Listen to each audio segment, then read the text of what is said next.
दोस्तों, आज की कहानी में आपको बहुत ज्यादा मजा आने वाला है। अक्सर हम कई मौकों पर कुत्तों का नाम लेकर मिसाल दिया करते हैं। किसी को गाली देते हैं तो कुत्ते का नाम जुबान पर आता है। गाली आदमी को देते हैं पर नाम कुत्ते का बदनाम होता है। क्या कुत्ता इतना गया गुजरा है? हमने उसे कभी खिलाने पिलाने के बारे में तो नहीं सोचा, चाहे कितने ही दिन से भूखा द्वार पर पड़ा, लेकिन हमें कभी उसका नाम इस्तेमाल करने में लज्जा नहीं आई। आपसे निवेदन है, 5 मिनट का समय निकालकर इस कहानी को जरूर सुन लेना, शायद आपकी सोच बदल जाए। नमस्कार दोस्तों, अकेला व्यक्ति चैनल में आपका दिल से स्वागत है। एक गांव में राकेश नाम का लड़का रहता था। वह बहुत परेशान था। वह बस यही सोचता रहता कि मैंने पिछले जन्म में क्या पाप किया था जो मुझे अब भी भुगतना पड़ रहा है। एक दिन उसे पता चला कि गांव से कुछ दूर एक महात्मा रहते हैं जो सबकी समस्या सुनते हैं। अगले दिन सुरेश उस महात्मा से मिलने के लिए निकल गया। वह पहुंचकर राकेश ने देखा कि महात्मा अपने आश्रम में कुछ लोगों को उपदेश दे रहे थे। तभी सुरेश ने महात्मा को प्रणाम किया और कहा, गुरुदेव, मेरे मन में प्रश्न उठ रहा है। महात्मा ने कहा, भंते, निसंकोच होकर पूछो, आपके मन में वह कौन सा प्रश्न उठ रहा है? तब राकेश ने कहा, गुरुदेव, मैं यह जानना चाहता हूं कि कुत्ते को एक टुकड़ा रोटी खिलाने से मनुष्य को कौन सा फल मिलता है? तभी ने बताया, अगर मनुष्य कुत्ते को रोटी खिलाने के 8 फायदे जान जाए तो कभी दुखी नहीं होगा। भंते, कुत्ते को एक टुकड़ा रोटी खिलाने से मनुष्य को 8 फायदे होते हैं तथा जो भी मनुष्य इन फायदों के बारे में जान जाता है उसका जीवन धन्य हो जाता है और उसको जीवन में कभी दुखों का सामना नहीं करना पड़ता है। जो भी मनुष्य पृथ्वी लोक पर कुत्ते को एक टुकड़ा रोटी खिलाता है उसे 8 फायदे होते हैं और वह जीवन भर सुखी रहता है और उसे मृत्यु के बाद मोक्ष की प्राप्ति होती है। महात्मा ने कहा, भंते, तुम्हें एक कहानी सुनाता हूं, से सुनना, फिर तुम्हें सब पता चल जाएगा। एक समय की बात है, एक काले रंग का कुत्ता था। वह बहुत ही लाचार था और भूखा प्यासा था। वह गांव में सभी के घर घर जाता था, परंतु उसे कोई भी व्यक्ति रोटी का एक टुकड़ा भी नहीं देता था। वह भूख के मारे इधर उधर घूमता रहता। एक दिन वह गांव के बाहर नदी के किनारे एक आश के आश्रम पर पहुंच गया और आश से कहने लगा, हे महात्मा, मुझे लगता है आप बहुत ही विद्वान तथा ज्ञानी हैं, इसीलिए मैं भूखा प्यासा आपके पास आया हूं। कृपा करके आप मुझे एक टुकड़ा रोटी का दे दीजिए जिसे मैं खाकर अपनी भूख को शांत कर लूं। तभी भरोसे कहते हैं, थे स्वान, क्या तुम्हें गांव में टुकड़ा रोटी का किसी ने नहीं दिया जिसे तुम खाकर अपनी भूख मिटा सके? कुत्ता आर्श से कहता है, हे महात्मा, मैं आपको क्या बताऊं, आप मेरी बातों पर विश्वास नहीं करोगे। सभी भरोसा करते हैं। स्वान, तो बताओ, तुम्हारी बातों पर मैं विश्वास अवश्य करूंगा। मुझे तुम बहुत ही लाचार दिखाई पड़ते हो। तभी वह कुत्ता कहता है, ठीक है महात्मा, मैं आपको अपनी बात बताता हूं। कुत्ता कहता है, हे महात्मा, दुनिया के लोगों, हम पर रहम करो। हमारा कोई घर नहीं होता है, कोई आसरा नहीं होता है, कमाकर खाना हमें नहीं आता है, हमें वस्त्र पहनने का ज्ञान नहीं है, इसलिए सर्दी गर्मी और बरसात में हमें ऐसे ही घूमते रहते हैं। हमें पढ़ना लिखना भी नहीं आता। महात्मा, आपकी तरह हमें अनुशासन नहीं आता, हमें आपकी तरह बोलना नहीं आता। यह हमारा दुर्भाग्य ही समझ लीजिए, परंतु हमें आपकी तरह भूख भी लगती है। चोट लगने पर हमें आपकी तरह पीड़ा भी होती है, हमें आपकी तरह रोना भी आता है। बस इन्हीं 3 कामों में हम आपकी बराबरी करते हैं, इसलिए हम पर दया दिखाइए, हमें और कष्ट मत दीजिए। ईश्वर ने तो हमें वैसे भी कष्ट देकर ही भेजा है, ऊपर से आप लोग हमें परेशान करते हैं। हम आपकी तरह मनुष्य नहीं हैं, हम पराधीन जीव हैं। जब हमारा जन्म हुआ उस समय हमारे आंख कान बंद थे। कह नहीं सकते हैं कि उस समय आपके जन्म पर जैसे नाच गाना होता है, बाजे बजते हैं, खुशी मनाई जाती है। हमारे जन्म पर भी ऐसा हुआ होगा। हमारे जन्म पर किसने खुशी मनाई होगी? हम जिस बिछौना पर थे वह रुई का नरम तो था, सर्दी बिल्कुल नहीं लगती थी। मैं मन में सोच रहा था कि किसी बड़े घर में पैदा हुआ हूं, लेकिन जब हमारी आंख खुली तो मैंने देखा कि हमारी मां, जिसे आप लोग कुतिया बोलते हो, अपने 5 बच्चों को छाती से चिपकाकर एक रुई के ढेर में पड़ी थी। हम 5 भाई थे, बाकी 4 भाई तो लाल और भूरे रंग के थे। मैं अकेला ही काले रंग का था। सबसे छोटा मैं ही था, इसलिए कमजोर था। मेरी मां हम लोगों के पास कम ही आती थी। क्योंकि उसे भी अपने भोजन की व्यवस्था करनी पड़ती थी। यदि वह ना खाती तो हमें दूध कहां से पिलाती? उस एक मां पर हम 5 भाई निर्भर थे। वह बेचारी अपने भोजन के लिए इधर उधर दौड़ती रहती थी। कभी भोजन मिल भी जाता था, कभी नहीं भी मिलता था, लेकिन वह हमेशा हम 5 का बड़ा ख्याल रखती थी। आखिर वह हमारी मां थी। वह रात भर जागकर गांव की रखवाली करती थी। किसी की मजाल नहीं थी कि कोई अनजान आदमी बुरी नीयत से गांव की तरफ झांक जाए। दूसरे गांव के कुत्ते भी हमारी मां के डर से गांव में नहीं आते थे। गांव के किसी किसान के खेत में कोई जानवर खड़ी फसल खाने आते तो हमारी मां उसे डांट कर भगा देती थी। गांव वालों के लिए इतना सब करने के बाद भी कोई मनुष्य तो हमारी मां को भोजन तक नहीं देता था। भोजन के लिए हमारी मां को मजबूर होकर छीना झपट्टी करनी पड़ती थी। कई बार तो लोग उसे लाठी डंडों से पीट पीट कर भगा देते थे। बेचारी उस दिन भूखी प्यासी रहकर पेट की आग से जलती रहती थी। वह कहता, हे महात्मा, आखिर भूख तो हमें आपकी ही तरह लगती है। ऊपर से उसे अपने 5 बच्चों की चिंता लगी रहती थी। आखिर मां थी, भूख उसे चैन से बैठने नहीं देती थी और गांव वालों का भी उसे देखकर हृदय नहीं पसीजता था। तो बेबस होकर उन लोगों के घरों में चोरी से घुसना पड़ता था और खाने की कोई चीज मिल जाती तो उसे खाकर अपने पेट की आग बुझा लेती थी। कई बार तो लोग उसे खाने की वस्तु ले जाते हुए देखते तो लाठी डंडे लेकर उसके पीछे पड़ जाते थे।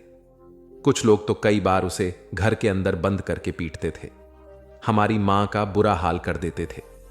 फिर वह कुत्ता महात्मा से कहता है, हे महात्मा, हमारी मां ने क्या बिगाड़ा था? उसने सिर्फ अपने पेट के लिए भोजन ही तो चुराया था।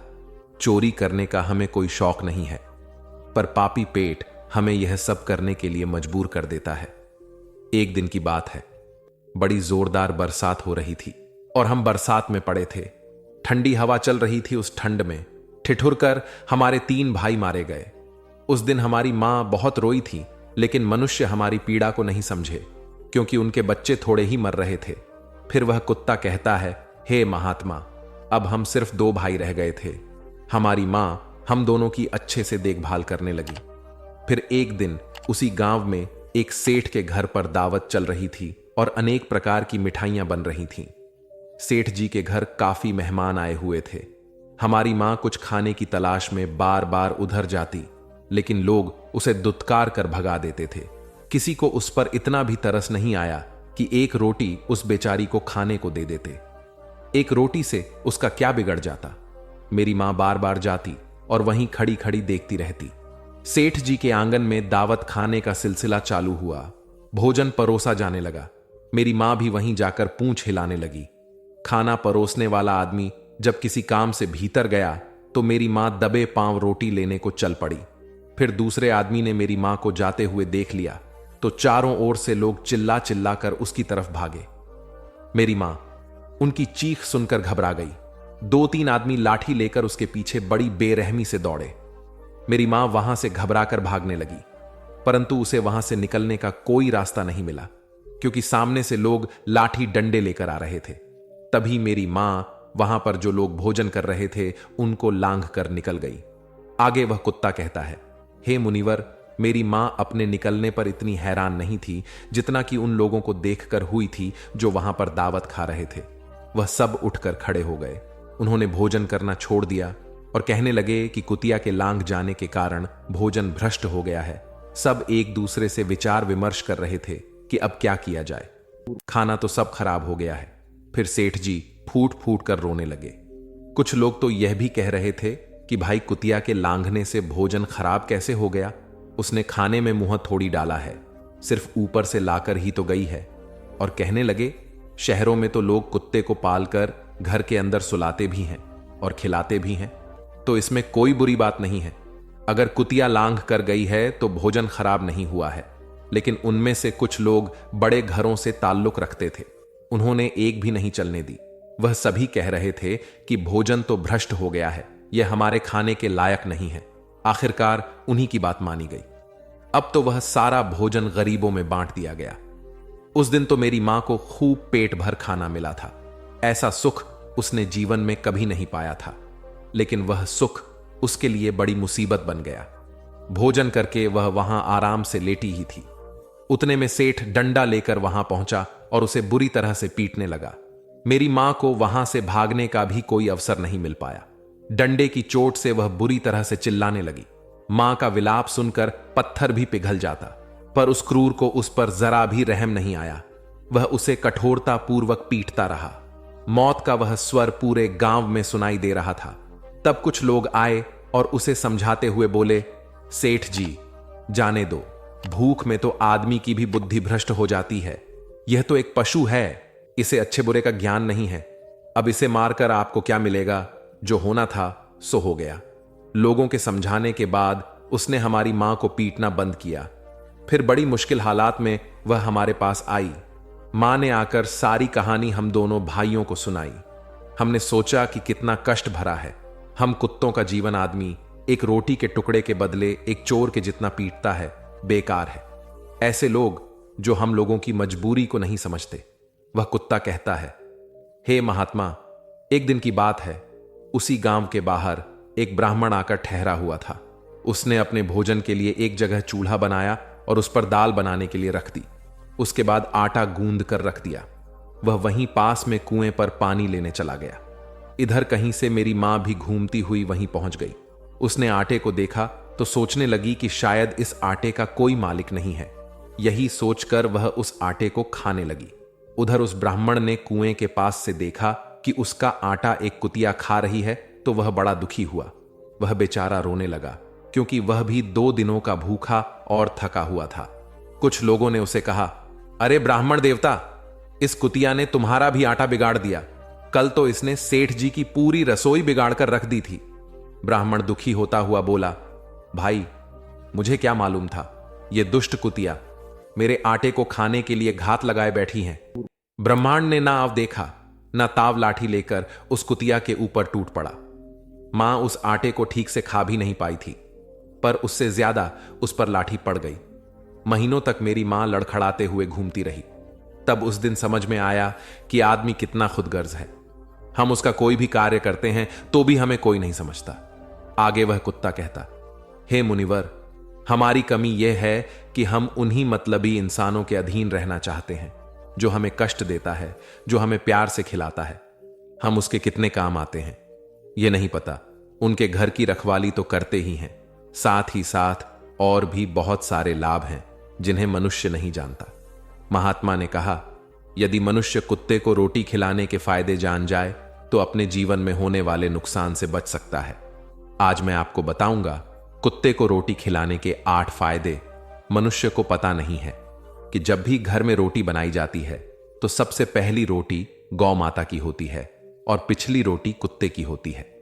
महात्मा ने कहा, ऐसा ही विधान भगवान ने बनाया था, लेकिन भगवान के बनाए उस विधान को भूलकर मनुष्य अगली और पिछली रोटी स्वयं भी खा जाता है। इसका दुष्प्रभाव उसके जीवन पर पड़ता है। कुत्ता वह प्राणी है जिसको रोटी खिलाने से मनुष्य के जीवन में पड़ने वाले ग्रहों के दोष भी दूर हो जाते हैं। महात्मा ने कहा, कुत्ते को रोटी खिलाने का पहला फायदा। कुत्ते को रोटी खिलाने से शनि का नकारात्मक प्रभाव कम हो जाता है। शनि ग्रह जब अपनी दृष्टि डालता है तो हर मनुष्य बर्बाद हो जाता है। जिस व्यक्ति पर उनकी महादशा का आरंभ हो जाता है तो बने बनाए काम अपने आप बिगड़ने लगते हैं और वह मनुष्य आर्थिक तंगी का शिकार हो जाता है। उस स्थिति में व्यक्ति यदि कुत्ते को रोटी खिलाता है तो उस पर शनि का दुष्प्रभाव बहुत ही कम हो जाता है। कुत्ते को रोटी खिलाने का दूसरा फायदा, कुत्ते को रोटी खिलाने से भाग्य आपके पक्ष में हो जाता है। आपके घर के अंदर नकारात्मक शक्ति नष्ट हो जाती है। कुत्ते को रोटी खिलाने का तीसरा फायदा, कुत्ते को रोटी खिलाने से माता लक्ष्मी प्रसन्न हो जाती है और आपके घर में धन दौलत की कभी कमी नहीं रहती है। कुत्ते को रोटी खिलाने का चौथा फायदा, कुत्ते को रोटी खिलाने से आपके ऊपर कर्ज नहीं चढ़ता और जो पहले से आप कर्जदार हैं उससे भी मुक्ति मिल जाती है। कुत्ते को रोटी खिलाने का पांचवा फायदा, कुत्ते को सुबह शाम भोजन देने से आपका व्यापार बहुत अच्छे से चलता है। कुत्ते को रोटी खिलाने का छठा फायदा, कुत्ते को रोटी देने से आपकी आयु में वृद्धि होती है और अटका हुआ धन वापस मिल जाता है। कुत्ते को रोटी खिलाने का सातवां फायदा, कुत्ते को रोटी देने से हमेशा आपका स्वास्थ्य अच्छा बना रहता है और मानसिक रूप से आप मजबूत रहते हैं। आपका का मन हमेशा ऊर्जावान रहता है। अच्छे विचार आपके मन के अंदर आते हैं। कुत्ते को रोटी खिलाने का 8वां फायदा, कुत्ते को रोटी खिलाने से भगवान प्रसन्न रहते हैं, क्योंकि भगवान को समस्त जीवों की चिंता रहती है, और जो समस्त जीवों पर दया दिखाता है, भगवान भी उस मनुष्य से हमेशा प्रसन्न रहते हैं। भगवान की कृपा सदैव उस परिवार पर बनी रहती है। आपने अपने बड़े बूढ़ों से सुना होगा, कहते हैं कि जब कुत्ता रोता है तो अवगुण होता है, कोई संकट आता है, किसी की मृत्यु होती है, इसलिए कुत्ते को कभी रुलाना नहीं चाहिए। इस प्रकार से महात्मा ने रमेश को कुत्ते को रोटी खिलाने के 8 फायदे बताए, और जो भी मनुष्य कुत्ते को रोटी खिलाता है तो उसे इन 8 फायदों का फल प्राप्त होता है। तो दोस्तों, कैसी लगी आपको यह कहानी? हमें कमेंट करके जरूर बताना दोस्तों। यह थी हमारी आज की प्रेरणादायक कहानी। उम्मीद कि इस कहानी ने आपके दिल को छुआ होगा और आपको कुछ नया सिखाया होगा। जैसा कि हमने देखा, जीवन में कभी कभी छोटे छोटे काम जैसे कि कुत्ते को रोटी खिलाना हमें और हमारे आसपास के लोगों को बड़ी खुशियां और आशीर्वाद दे सकते हैं। तो चलिए अपनी दूसरी कहानी की ओर चलते हैं। यह कहानी भी आपकी सोच को बदलने और आपको प्रेरित करने का मादा रखती है। तो चलिए बिना किसी देरी के हम दूसरी कहानी की शुरुआत करते हैं। सुनिए और महसूस कीजिए कि कैसे छोटी छोटी बातें हमारे जीवन में बड़े बदलाव ला सकती हैं। खुश रहने के सबसे आसान तरीके क्या है? हमें लगता है कि खुश रहने के लिए कुछ खास तरह के हालात होने चाहिए, तभी हम खुश रह सकते हैं। हम आपको 10 सीख बताते हैं जिनकी मदद से आप आनंद पा सकते हैं। हम जीवन में जो भी करते हैं खुशी पाने के लिए करते हैं, लेकिन दुर्भाग्य से खुश रहना काफी मुश्किल काम लगता है। हमें लगता है कि खुश रहने के लिए कुछ खास तरह के हालात होने चाहिए, तभी हम खुश रह सकते हैं, लेकिन ऐसा नहीं है। हम बता रहे हैं कुछ आसान से नुस्खे जिन्हें अपनाकर आप हर हाल में हम खुश रह सकते हैं। जब आप बुनियादी रूप से खुश होते हैं, जब आपको खुश रहने के लिए कुछ करना नहीं पड़ता, तो आपके जीवन के हर आयाम में बदलाव आ जाएगा। आपके अनुभवों में और खुद को व्यक्त करने के तरीकों में बदलाव आ जाएगा। आपको पूरी दुनिया बदली हुई लगेगी। आपका अब कोई निहित स्वार्थ नहीं होगा, क्योंकि चाहे आप कुछ करें या ना करें, चाहे आपको कुछ मिले या ना मिले, चाहे कुछ हो या ना हो, आप स्वभाव से ही आनंदित होंगे। जब आप अपने स्वभाव से ही खुश होते हैं, तो आप जो भी करेंगे वह बिल्कुल अलग स्तर पर होगा। तो पहली सीख है, ध्यान रखें कि खुश रहना आपकी बुनियादी जिम्मेदारी है। किसी इंसान की पहली और सबसे महत्वपूर्ण जिम्मेदारी एक खुशमिजाज प्राणी होने की है। खुश रहना जीवन का चरम पहलू नहीं है, यह जीवन का बुनियादी पहलू है। अगर आप खुश नहीं हैं तो आप अपने जीवन में क्या कर सकते हैं? एक बार आप खुश हों, तभी दूसरी महान संभावनाएं खुलती हैं। चाहे आप जो भी करें, आप अपने अंदरूनी गुणों को ही विस्तार देते हैं और जगाते हैं। चाहे आप इस बात को पसंद करें या नहीं, हकीकत यही है। जब तक कि कोई महत्वपूर्ण चीज आपके भीतर घटित नहीं होती, आप दुनिया के लिए कुछ बहुत महत्वपूर्ण नहीं कर सकते। इसलिए अगर आप दुनिया के बारे में चिंतित हैं, तो पहली चीज आपको यह करनी चाहिए कि खुद को एक खुशमिजाज प्राणी में रूपांतरित करें। दूसरी सीख, पहचानें कि खुशी आपकी मूल प्रकृति है। इससे कोई फर्क नहीं पड़ता कि आप अपने जीवन में क्या कर रहे हैं, चाहे वह कारोबार हो, सत्ता, शिक्षा या सेवा। आप ऐसा इसीलिए कर रहे हैं क्योंकि आपके भीतर कहीं गहराई में एक भावना है कि इससे आपको खुशी मिलेगी। इस धरती पर हम जो कुछ भी करते हैं वह खुश रहने की इच्छा से करते हैं, क्योंकि यह हमारी मूल प्रकृति है। जब आप बच्चे थे तो आप यूं ही खुश थे, वही आपकी प्रकृति है। खुशी का स्रोत आपके भीतर है। आप उसे हमेशा के लिए एक जीवंत अनुभव बना सकते हैं। तीसरी सीख, चीजों का महत्व पहचानें। आज सुबह क्या आपने देखा कि सूर्य बहुत अद्भुत तरीके से उगा? फूल खिले, कोई सितारा नीचे नहीं गिरा, तारामंडल बहुत अच्छी तरह काम कर रहे हैं, सब कुछ व्यवस्थित है। आज समूचा ब्रह्मांड बहुत बढ़िया तरीके से काम कर रहा है, मगर आपके दिमाग में आया किसी विचार का एक कीड़ा आपको यह मानने पर मजबूर कर देता है कि आज बुरा दिन है। कष्ट मुख्य रूप से इसलिए होता है क्योंकि ज्यादातर इंसान इस जीवन के प्रति सही नजरिया खो बैठे हैं। उनकी मनोवैज्ञानिक प्रक्रिया अस्तित्व की प्रक्रिया से कहीं बड़ी हो गई है, या सीधे सीधे कहें तो आपने अपनी रचना को सृष्टा की सृष्टि से कहीं अधिक महत्वपूर्ण बना दिया है। यह सारी पीड़ा का बुनियादी स्रोत है। हम इस बात की पूरी समझ खो बैठे हैं कि यहां जीवित रहने के क्या मायने हैं। आपके दिमाग में आया कोई विचार या आपके मन की कोई भावना फिलहाल आपके अनुभव की प्रकृति को तय करती है, और यह भी हो सकता है कि आपके विचार और भावना का आपके जीवन की सीमित हकीकत से कोई लेना देना न हो। पूरी सृष्टि बहुत बढ़िया तरीके से घटित हो रही है, मगर सिर्फ एक विचार या भावना सब कुछ नष्ट कर सकती है। चौथी सीख है, अपने मन या दिमाग को उसके असली रूप में देखें। जिसे आप मेरा मन कहते हैं, वह असल में आपका नहीं है। आपका अपना कोई मन नहीं है। कृपया इस पर ध्यान दें। जिसे आप मेरा मन कहते हैं, वह बस समाज का कूड़ेदान है। कोई भी और हर कोई जो आपके पास से गुजरता है, वह आपके दिमाग में कुछ ना कुछ डाल जाता है। आप वाकई यह चुन नहीं सकते कि किससे आपको चीजें ग्रहण करनी हैं और किससे नहीं करनी। अगर आप कहते हैं मुझे यह व्यक्ति पसंद नहीं है, तो आप किसी भी और से ज्यादा उस इंसान से ग्रहण करेंगे। आपके पास कोई चारा नहीं है। अगर आपको इस बात की जानकारी हो कि उसे ठीक करके कैसे इस्तेमाल करना है, तो यह कूड़ेदान उपयोगी हो सकता है। असर और जानकारी का यह ढेर जो आपने जमा किया है, वह सिर्फ दुनिया में जीवित रहने के लिए उपयोगी है। आप कौन हैं, इससे उसका कोई संबंध नहीं है। पांचवी सीख, मन से अपने बुनियादी अस्तित्व की ओर बढ़ें। जब हम किसी आध्यात्मिक प्रक्रिया की बात करते हैं, तो हम मन से अपने बुनियादी अस्तित्व की ओर जाने की बात करते हैं। जीवन का संबंध इस सृष्टि से है जो यहां मौजूद है। उसे पूरी तरह जानना और उसके असली रूप में उसका अनुभव करना, अपने मन मुताबिक उसे विकृत न करना ही जीवन है। अगर आप अस्तित्व की हकीकत की ओर बढ़ना चाहते हैं, तो सरल शब्दों में आपको बस इस बात का ध्यान रखना होगा कि जो आप सोचते हैं वह महत्वपूर्ण नहीं है, जो आप महसूस करते हैं वह महत्वपूर्ण नहीं है। आप जो सोचते हैं उसका हकीकत से कोई लेना देना नहीं है। उसका जीवन के लिए कोई बड़ा महत्व नहीं है। मन बस उन फालतू चीजों में उलझा रहता है जो आपने कहीं और से इकट्ठा किया है। अगर आपको वह महत्वपूर्ण लगता है, तो आप कभी उसके परे नहीं देख पाएंगे।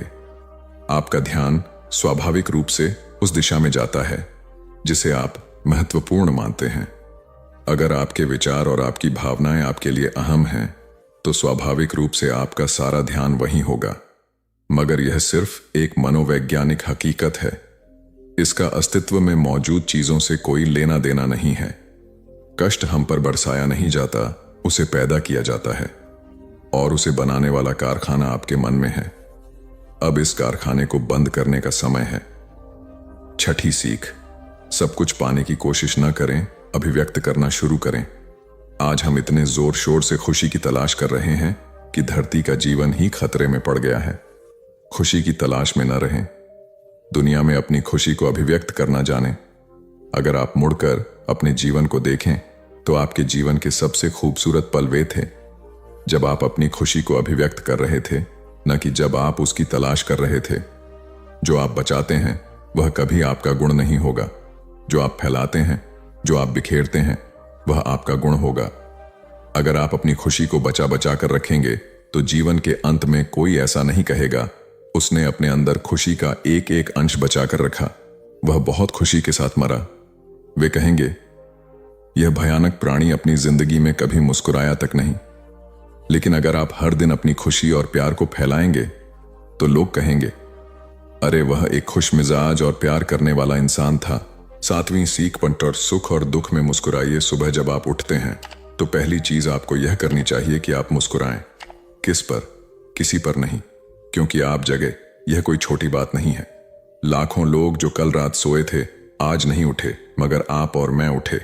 क्या यह बहुत बढ़िया बात नहीं है कि आप जगे? इसलिए अपने जगने पर मुस्कुराइए। इसके बाद आसपास देखिए, और अगर कोई है तो उन्हें देखकर मुस्कुराइए। बहुत सारे लोगों के साथ ऐसा हुआ कि उनका कोई प्रियजन आज सुबह नहीं जगा। आपको जो भी लोग प्यारे हैं वे जगे। वाह, यह तो बहुत अच्छा दिन है ना? फिर बाहर जाइए और पेड़ों को देखिए, वे भी पिछली रात को नष्ट नहीं हुए।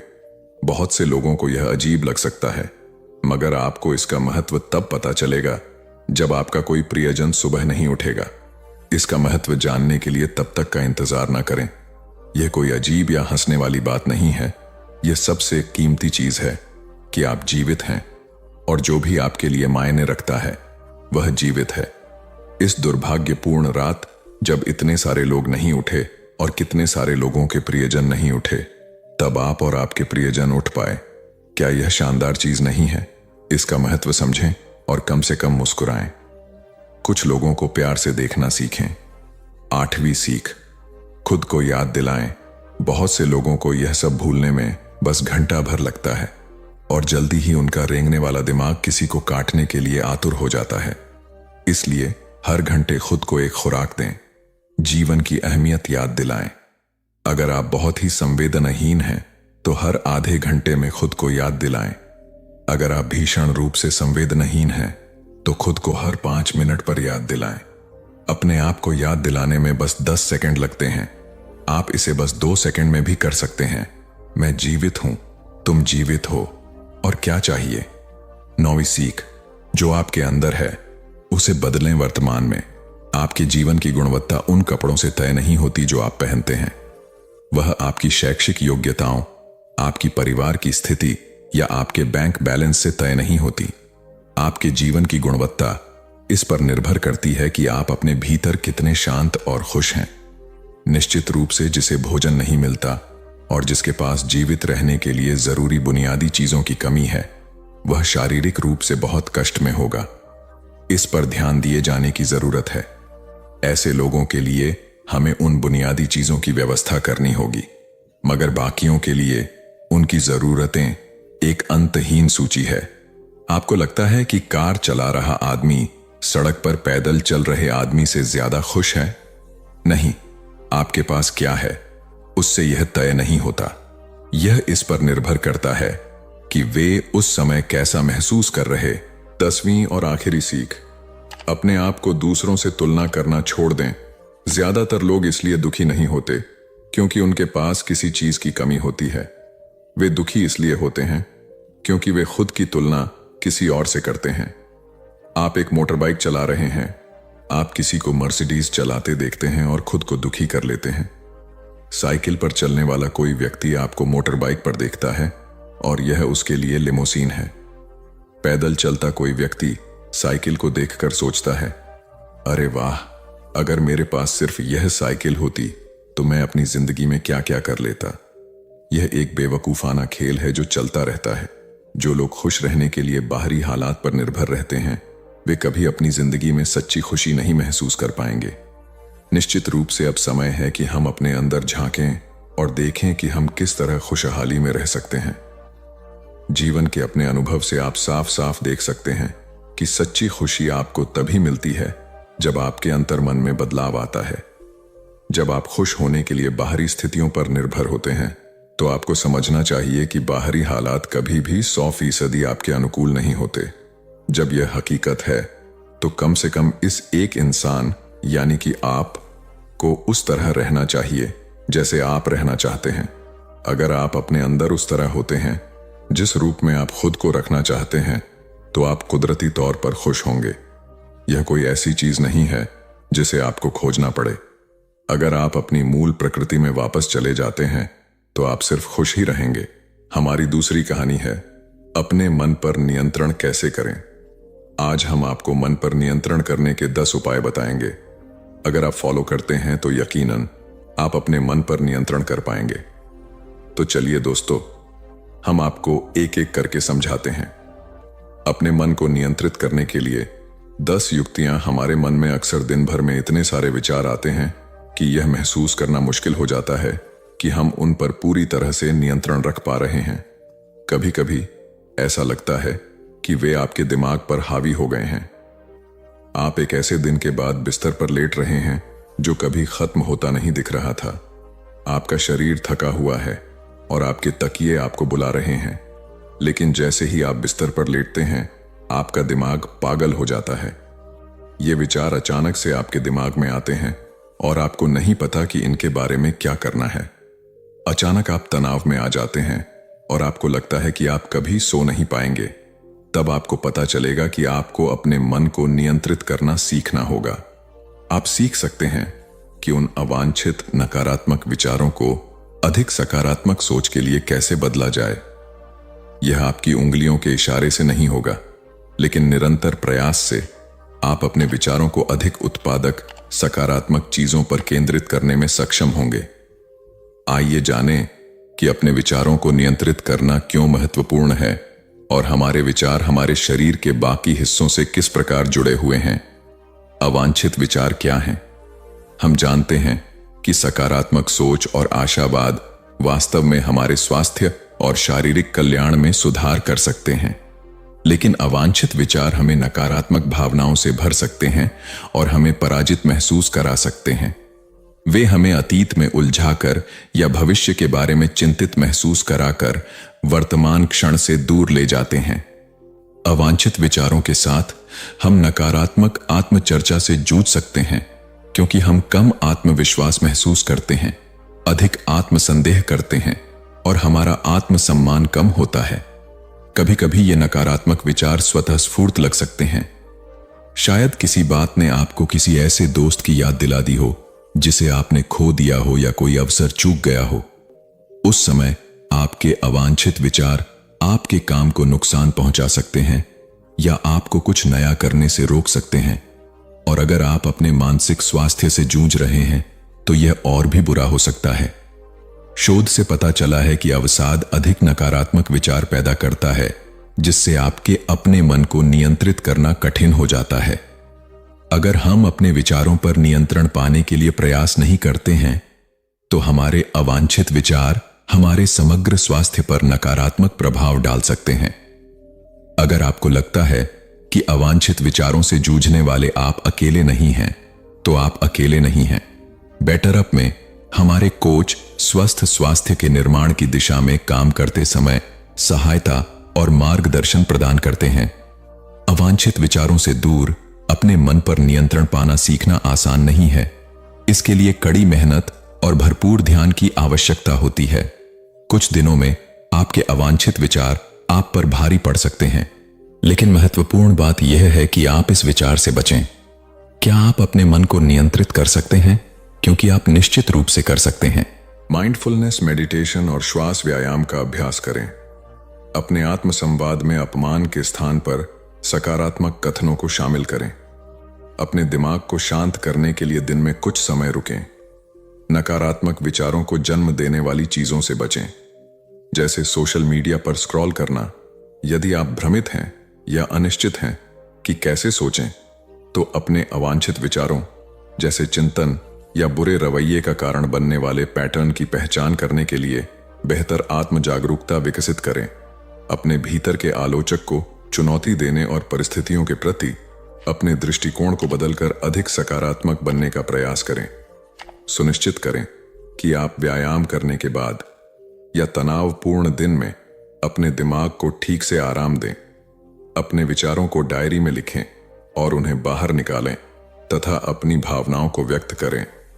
सहायता के लिए किसी चिकित्सक, जीवन प्रशिक्षक या किसी विश्वसनीय मित्र या प्रियजन सीखें कि अपने विचारों को स्वीकार करना ठीक है, लेकिन उन विचारों को छोड़ दें जो आपके उद्देश्य की पूर्ति नहीं करते। नकारात्मक, निराशावादी लोगों की बातें सुनना बंद करें और उनकी सलाह पर ध्यान न दें। जब आप अवांछित विचारों से अभिभूत हो जाएं, तो सकारात्मक कल्पना का अभ्यास करें। अपना ध्यान भटकाएं, चाहे वह किसी दोस्त को कॉल करना हो, कोई शो देखना हो या टहलने जाना हो। कुर्सी पर आराम करती महिला अपने मन को कैसे नियंत्रित करें? अपने मन पर नियंत्रण रखना क्यों महत्वपूर्ण है? अपने मन पर नियंत्रण रखने से हमें अपने अल्पकालिक और दीर्घकालिक लक्ष्यों को प्राप्त करने में मदद मिलती है। यह हमें एक स्पष्ट, आत्मविश्वासी, विकास मानसिकता के साथ पेशेवर और व्यक्तिगत रूप से अपने दिन गुजारने में मदद करता है। जब हमारे मन पर आक्रमण हो रहा हो, तो अपने लक्ष्यों को प्राप्त करना कठिन हो जाता है, विशेषकर तब जब आक्रमण हमारे भीतर से हो रहा हो। ये हमले हमारा ध्यान भटका सकते हैं, हमें खुद पर संदेह करवा सकते हैं और हमारी प्रगति को पटरी से उतार सकते हैं। लेकिन आप जिस चीज पर ध्यान देते हैं, उसका असर आपके जीवन पर पड़ता है। अगर आप अपने नकारात्मक विचारों को दूर करना सीख जाते हैं, तो आपके लिए सकारात्मक सोच बनाए रखना आसान हो जाएगा। नकारात्मक सोच से बचने पर अपना ध्यान केंद्रित करने की कोशिश करें।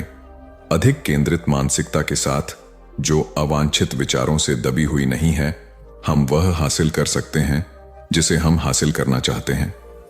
कभी कभी हमें अपने मन को उन विचारों से दूर रखना पड़ता है जो सकारात्मक लगते हैं, लेकिन वास्तव में हमें किसी नकारात्मक या परेशान करने वाली चीज की ओर ले जा सकते हैं। अपने परिवेश के बारे में यथार्थवादी होना और स्वस्थ आशावादी होना महत्वपूर्ण है। बहुत ज्यादा सकारात्मक होना, इस हद तक कि यह विषाक्त हो जाए, हमारे दिमाग के लिए भी अच्छा नहीं है। इसे पहचानना और नियंत्रित करना उतना ही महत्वपूर्ण है जितना कि अपने अवांछित विचारों को प्रबंधित करना। अपने मन को नियंत्रित करने के क्या लाभ हैं? अपने विचारों पर नियंत्रण रखने से आपको कई अलग अलग लाभ मिलते हैं जो आपके जीवन के हर पहलू को प्रभावित करते हैं। हमारा मानव मस्तिष्क पेशेवर और व्यक्तिगत दोनों तरह से कड़ी मेहनत करता है, इसलिए अपने मन को नियंत्रित करने के लाभ बहुत दूर तक फैले हुए हैं। अपनी भावनाओं को स्वस्थ तरीके से नियंत्रित करने में सक्षम होने से हमें अपने कार्यों को नियंत्रित करने में मदद मिलती है। हम हर दिन कई तरह की भावनाओं को महसूस करते हैं और उन्हें व्यक्त करना महत्वपूर्ण है, लेकिन नियंत्रण छोड़ना सीखना भी महत्वपूर्ण है, और यह हमें उन विचलित करने वाले या अवांछित विचारों से छुटकारा पाने में मदद करेगा। अपने मन को नियंत्रित करने से आपको 8 लाभ मिल सकते हैं। आप अपने रिश्तों में सीमाएं तय करना जानते हैं, क्योंकि आप जानते हैं कि आपको क्या चाहिए और क्या चाहिए। आपके विचार अधिक उद्देश्यपूर्ण और सार्थक हैं।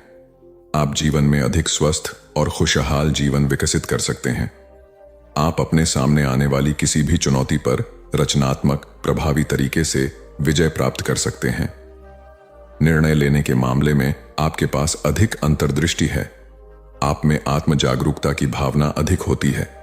आप रात को बेहतर नींद लेते हैं क्योंकि आपका मन शांत रहता है। आप अपने विचारों के प्रति सजग हैं, चाहे वे सकारात्मक हों या नकारात्मक। हम कई स्थितियों में सावधान और नियंत्रण में रहने का अनुभव कर सकते हैं। काम पर समय प्रबंधन की अच्छी समझ होना ऐसा सिर्फ इसलिए नहीं होता कि हम अपने कैलेंडर का सही इस्तेमाल करते हैं।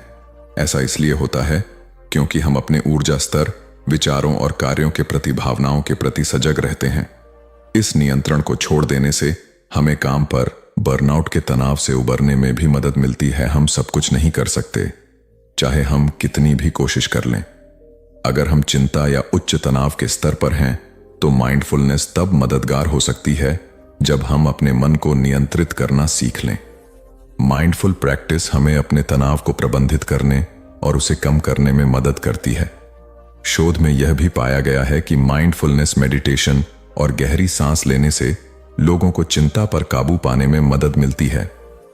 अपने मन पर ध्यान केंद्रित करने से हम अपने कार्यों और व्यवहार के साथ अधिक जानबूझकर हो सकते हैं। मन, शरीर और भावनाओं के बीच संबंध, हमने अपने विचारों के बारे में बहुत बात की है, लेकिन हम यह नहीं भूल सकते कि हमें अपने मन को नियंत्रित करने के लिए अपने शरीर की स्थिति और भावनाओं के बारे में जागरूक होने की आवश्यकता है। चूंकि हमारा मन, शरीर और भावनाएं सभी एक दूसरे से जुड़े हुए हैं, इसलिए हमें अपने संपूर्ण व्यक्तित्व के बारे में सोचना होगा।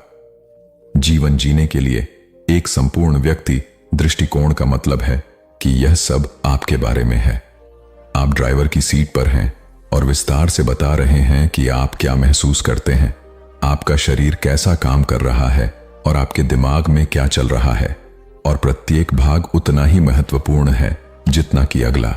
जब आप अपने अवचेतन मन को नियंत्रित करना सीखने की कोशिश कर रहे हैं और इसके विपरीत, तो आप अपने भौतिक शरीर को कैसा महसूस होता है इसकी उपेक्षा नहीं कर सकते।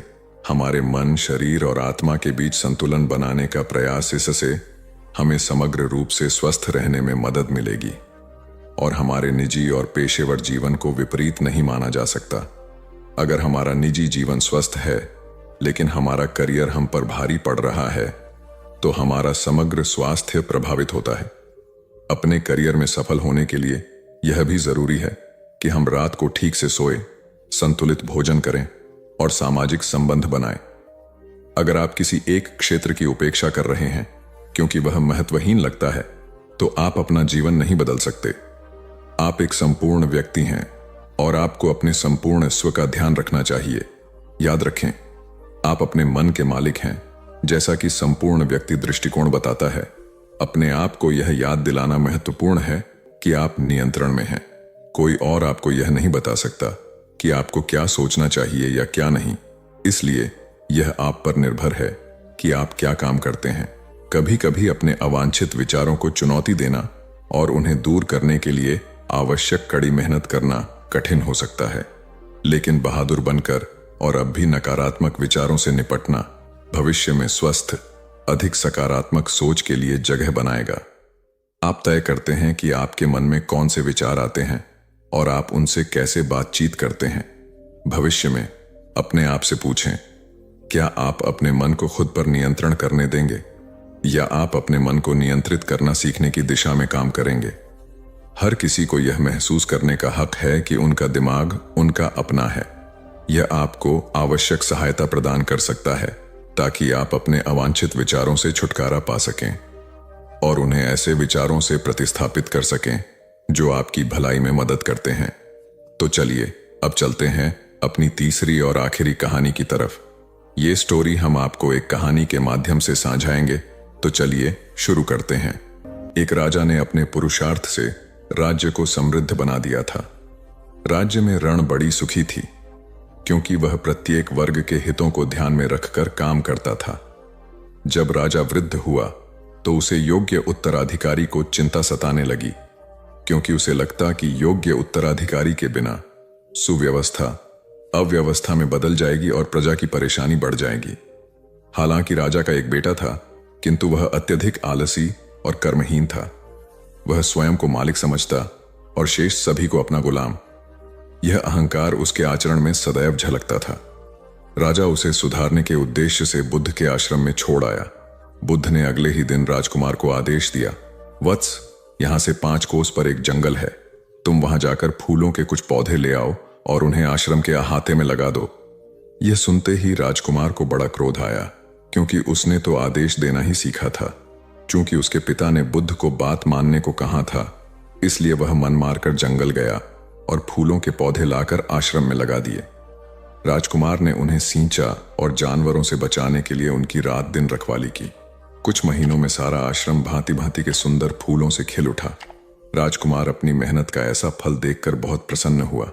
बुद्ध ने उसे शाबाशी देते हुए समझाया, वत्स, याद रखो, जो सोता है उसका भाग्य भी सो जाता है और जो चलता है उसका भाग्य निरंतर उसके साथ चलता है। अब राजकुमार कर्मठ बन चुका था। राजा को अपना योग्य उत्तराधिकारी मिल गया था। कर्म सफलता की कुंजी है, अतः सदैव कर्मरत रहना चाहिए। एक दिन एक शिक्षित युवक बुद्ध के पास आया। उसने बुद्ध को प्रणाम कर अपनी जिज्ञासा रखी, गुरुजी, आप ईश्वर की बात करते हैं। क्या आपने ईश्वर के दर्शन किए हैं जो आप साधिकार इस विषय पर इतना कुछ कह पाते हैं? बुद्ध ने कुछ नहीं कहा और स्नेहपूर्वक उसके सिर पर हाथ फेर दिया। युवक ने समझा कि बुद्ध के पास मेरे प्रश्न का उत्तर नहीं है। फिर उन्होंने कहा, आओ हम कुछ देर यहां के बगीचे में घूमें। बगीचे में गुलाब और रजनीगंधा के सुगंधित फूल लगे थे। युवक बोला, गुरुजी, इन फूलों की सुगंध से सारा वातावरण महक रहा है। बुद्ध ने कहा, वत्स, तुम ठीक कहते हो, किंतु एक बात बताओ कि यह सुगंध तुम्हें दिखाई दे रही है? युवक बोला, जी नहीं, सुगंध तो अनुभव की जाती है। तब बुद्ध ने कहा, बस यही तुम्हारे प्रश्न का उत्तर है। तुम्हारे शरीर में जब कभी कहीं चोट लगती है तो दर्द होता है। क्या इस दर्द को तुम देख सकते हो? युवक बोला, नहीं, वह भी अनुभूत ही होता है। बुद्ध ने अंतिम रूप से युवक का समाधान करते हुए कहा, आत्मा और परमात्मा के साथ भी यही बात है। आत्मा को परमात्मा की अनुभूति के द्वारा उसका साक्षात्कार होता है, न कि स्थूल नेत्रों से। युवक अब पूर्णतः संतुष्ट था। बुद्ध का आभार मानते हुए वह चला गया। परमात्मा सदैव अनुभूति के स्तर पर ही घटता है और यह घटना तब होती है जब मन पूर्णतः निर्लिप्त तथा संभव को प्राप्त हो चुका हो। महात्मा बुद्ध नदी के किनारे एकांत में अपनी कुटिया में रहते थे। उन्होंने कुटिया के चारों ओर हरे भरे वृक्ष लगा रखे थे, जिन पर सुबह शाम पक्षियों का कलरव गूंजता रहता था। प्रकृति का यह मधुर सान्निध्य महात्मा बुद्ध को सदैव आनंदित रखता था। पक्षी और पेड़ पौधे तो मानो उनका परिवार ही बन गए थे। एक दिन महात्मा बुद्ध प्रातःकालीन उठे ही थे कि द्वार पर उन्हें एक सेठ जी खड़े नजर आए। उन्हें चिंताग्रस्त देख महात्मा बुद्ध ने उनसे समस्या जाननी चाहिए। सेठ जी बोले, महाराज, मेरे पास विशाल संपदा है, भरा पूरा परिवार है और मुझे कोई रोग भी नहीं है। फिर भी मुझे नींद नहीं आती, रात भर करवटें ही बदलता रहता हूं।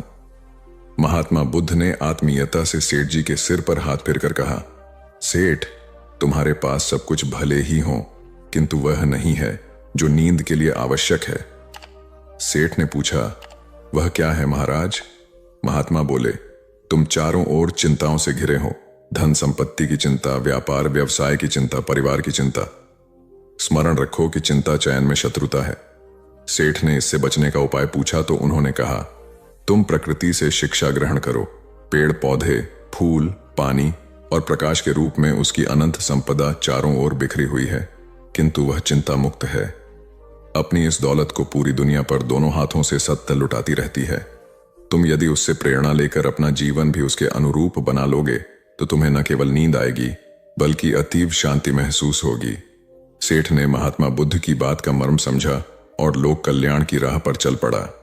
धन और ज्ञान देने से बढ़ते ही हैं, इसलिए इनके संग्रह के साथ साथ इनके दान की वृत्ति भी रखनी चाहिए। एक गरीब किसान गौतम बुद्ध का बहुत बड़ा भक्त था। एक दिन वह बुद्ध के पास आया और अपने गांव आने का आग्रह किया। बुद्ध उसके गांव पहुंचे तो सारा गांव उन्हें देखने व सुनने के लिए उमड़ पड़ा, किंतु वह किसान नहीं आया। हुआ यह कि उसी दिन किसान के बैलों की जोड़ी कहीं खो गई।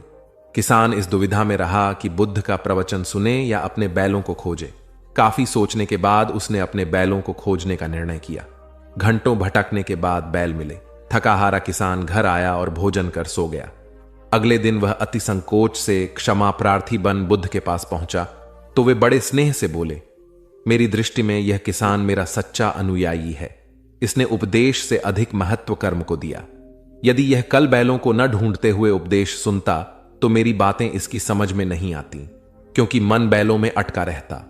इसने कर्म को महत्व देकर प्रशंसनीय काम किया। सार यह है कि हम जहां जिस भूमिका में हों उसका ईमानदारी से निर्वाह करें। यही सच्ची आध्यात्मिकता है, क्योंकि प्रत्येक धर्म कर्म को ही सर्वोपरि महत्व देता है। गौतम बुद्ध को उनके अनुयायी यदि स्नेह से कहीं बुलाते तो वे अवश्य जाते। फिर जब बुद्ध पहुंचते तो श्रोताओं की भारी भीड़ उमड़ पड़ती। बुद्ध के वचनों में जो अमृतत्व होता था उसका पान करना सभी को प्रीतिकर लगता था। उनके उपदेशों में ऐसा कुछ अवश्य होता था जिससे गंभीर समस्याएं सुलझ जाती और कुछ न कुछ सार्थक भी प्राप्त हो। सार यह है कि हम जहां जिस भूमिका में हो उसका ईमानदारी से निर्वाह करें। यही सच्ची आध्यात्मिकता है, क्योंकि प्रत्येक धर्म कर्म को ही सर्वोपरि महत्व देता है। गौतम बुद्ध के पास उनका प्रिय शिष्य पूर्ण पहुंचा। बुद्ध ध्यानावस्था में बैठे थे। पूर्ण के पहुंचने पर उन्होंने आंखें थोड़ी सी खोली और पूर्ण से आने का कारण पूछा तो उसने कहा, मैं धर्म प्रचार के लिए जाना चाहता हूं, आपकी आज्ञा चाहिए। बुद्ध मुस्कुराए और कहा, पूर्ण, धर्म की राह बहुत मुश्किल है। तुम लोगों को अच्छी बातें बताने जाओगे और लोग तुम पर नाराज होंगे। हो सकता है कि अपशब्द भी कहे। इस पर पूर्ण ने कहा, कोई बात नहीं, मैं यह सोचकर उनकी बातों पर ध्यान नहीं दूंगा कि उन्होंने अपशब्द ही कहे, पिटाई तो नहीं की। बुद्ध बोले, हो सकता है कि कुछ लोग हाथ उठा दें। पूर्ण ने कहा, तब मैं यह सोचकर उन्हें क्षमा कर दूंगा कि उन्होंने मुझ पर शस्त्रों से प्रहार तो नहीं किया। बुद्ध फिर बोले, हे पूर्ण, हो सकता है कि कुछ लोग तुम पर शस्त्रों का भी उपयोग करें। पूर्ण ने उत्तर दिया, तब मैं यह सोचकर उनके प्रति कोई प्रतिकार की भावना नहीं रखूंगा कि उन्होंने मुझे मारा, पर जान से तो नहीं मार डाला, मुझे जीवित छोड़ दिया। बुद्ध ने फिर कहा, और यदि तुम्हारे प्राण ही ले लिए तब? पूर्ण ने तत्क्षण सिर झुकाकर कहा, तब मैं उनका आभारी रहूंगा कि उन्होंने धर्म के मार्ग पर मेरे प्राणों का उत्सर्ग करने में मेरी सहायता की। मैं उनके प्रति कृतज्ञ रहूंगा। तब बुद्ध ने आंखें खोली और आशीर्वाद देकर अनुमति दी तथा पूर्ण से कहा, अब तुम धर्म प्रचार करने के पात्र हो। जो किसी में भी कोई दोष न देखे वही सच्चा है। अच्छाई के मार्ग पर चलना बहुत मुश्किल काम है। जो इस राह पर चलता है उसके मार्ग में अनेक बाधाएं आती हैं, लेकिन जो व्यक्ति किसी में भी दोष न देखे वही बाधाओं को सहजता से पार कर अपने लक्ष्य को पूरा कर पाता है।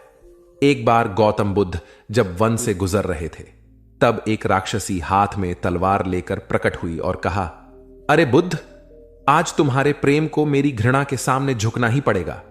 आज तुम्हारे जीवन का अंतिम दिन है। बुद्ध ने मुस्कुराते हुए उत्तर दिया, मैं घृणा, उपहास और द्वेष के आगे नतमस्तक नहीं होऊंगा। मैं निंदा, प्रशंसा अथवा उपहास किसी से भी प्रभावित नहीं होता। तुम मुझसे इतनी घृणा करती हो, पर मैं तो तुमसे भी प्रेम करता हूं।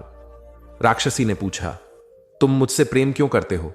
बुद्ध बोले, मैं तुम्हें मां का रूप देख रहा हूं और मां तो प्रेम का रूप होती है, उसमें हिंसा हो ही नहीं सकती। इतना सुनते ही राक्षसी के हाथ से तलवार गिर पड़ी। हे बुद्ध, तुम धन्य हो। इतना कहते ही बहदेवी में बदल गई और अंतर्धान हो गई।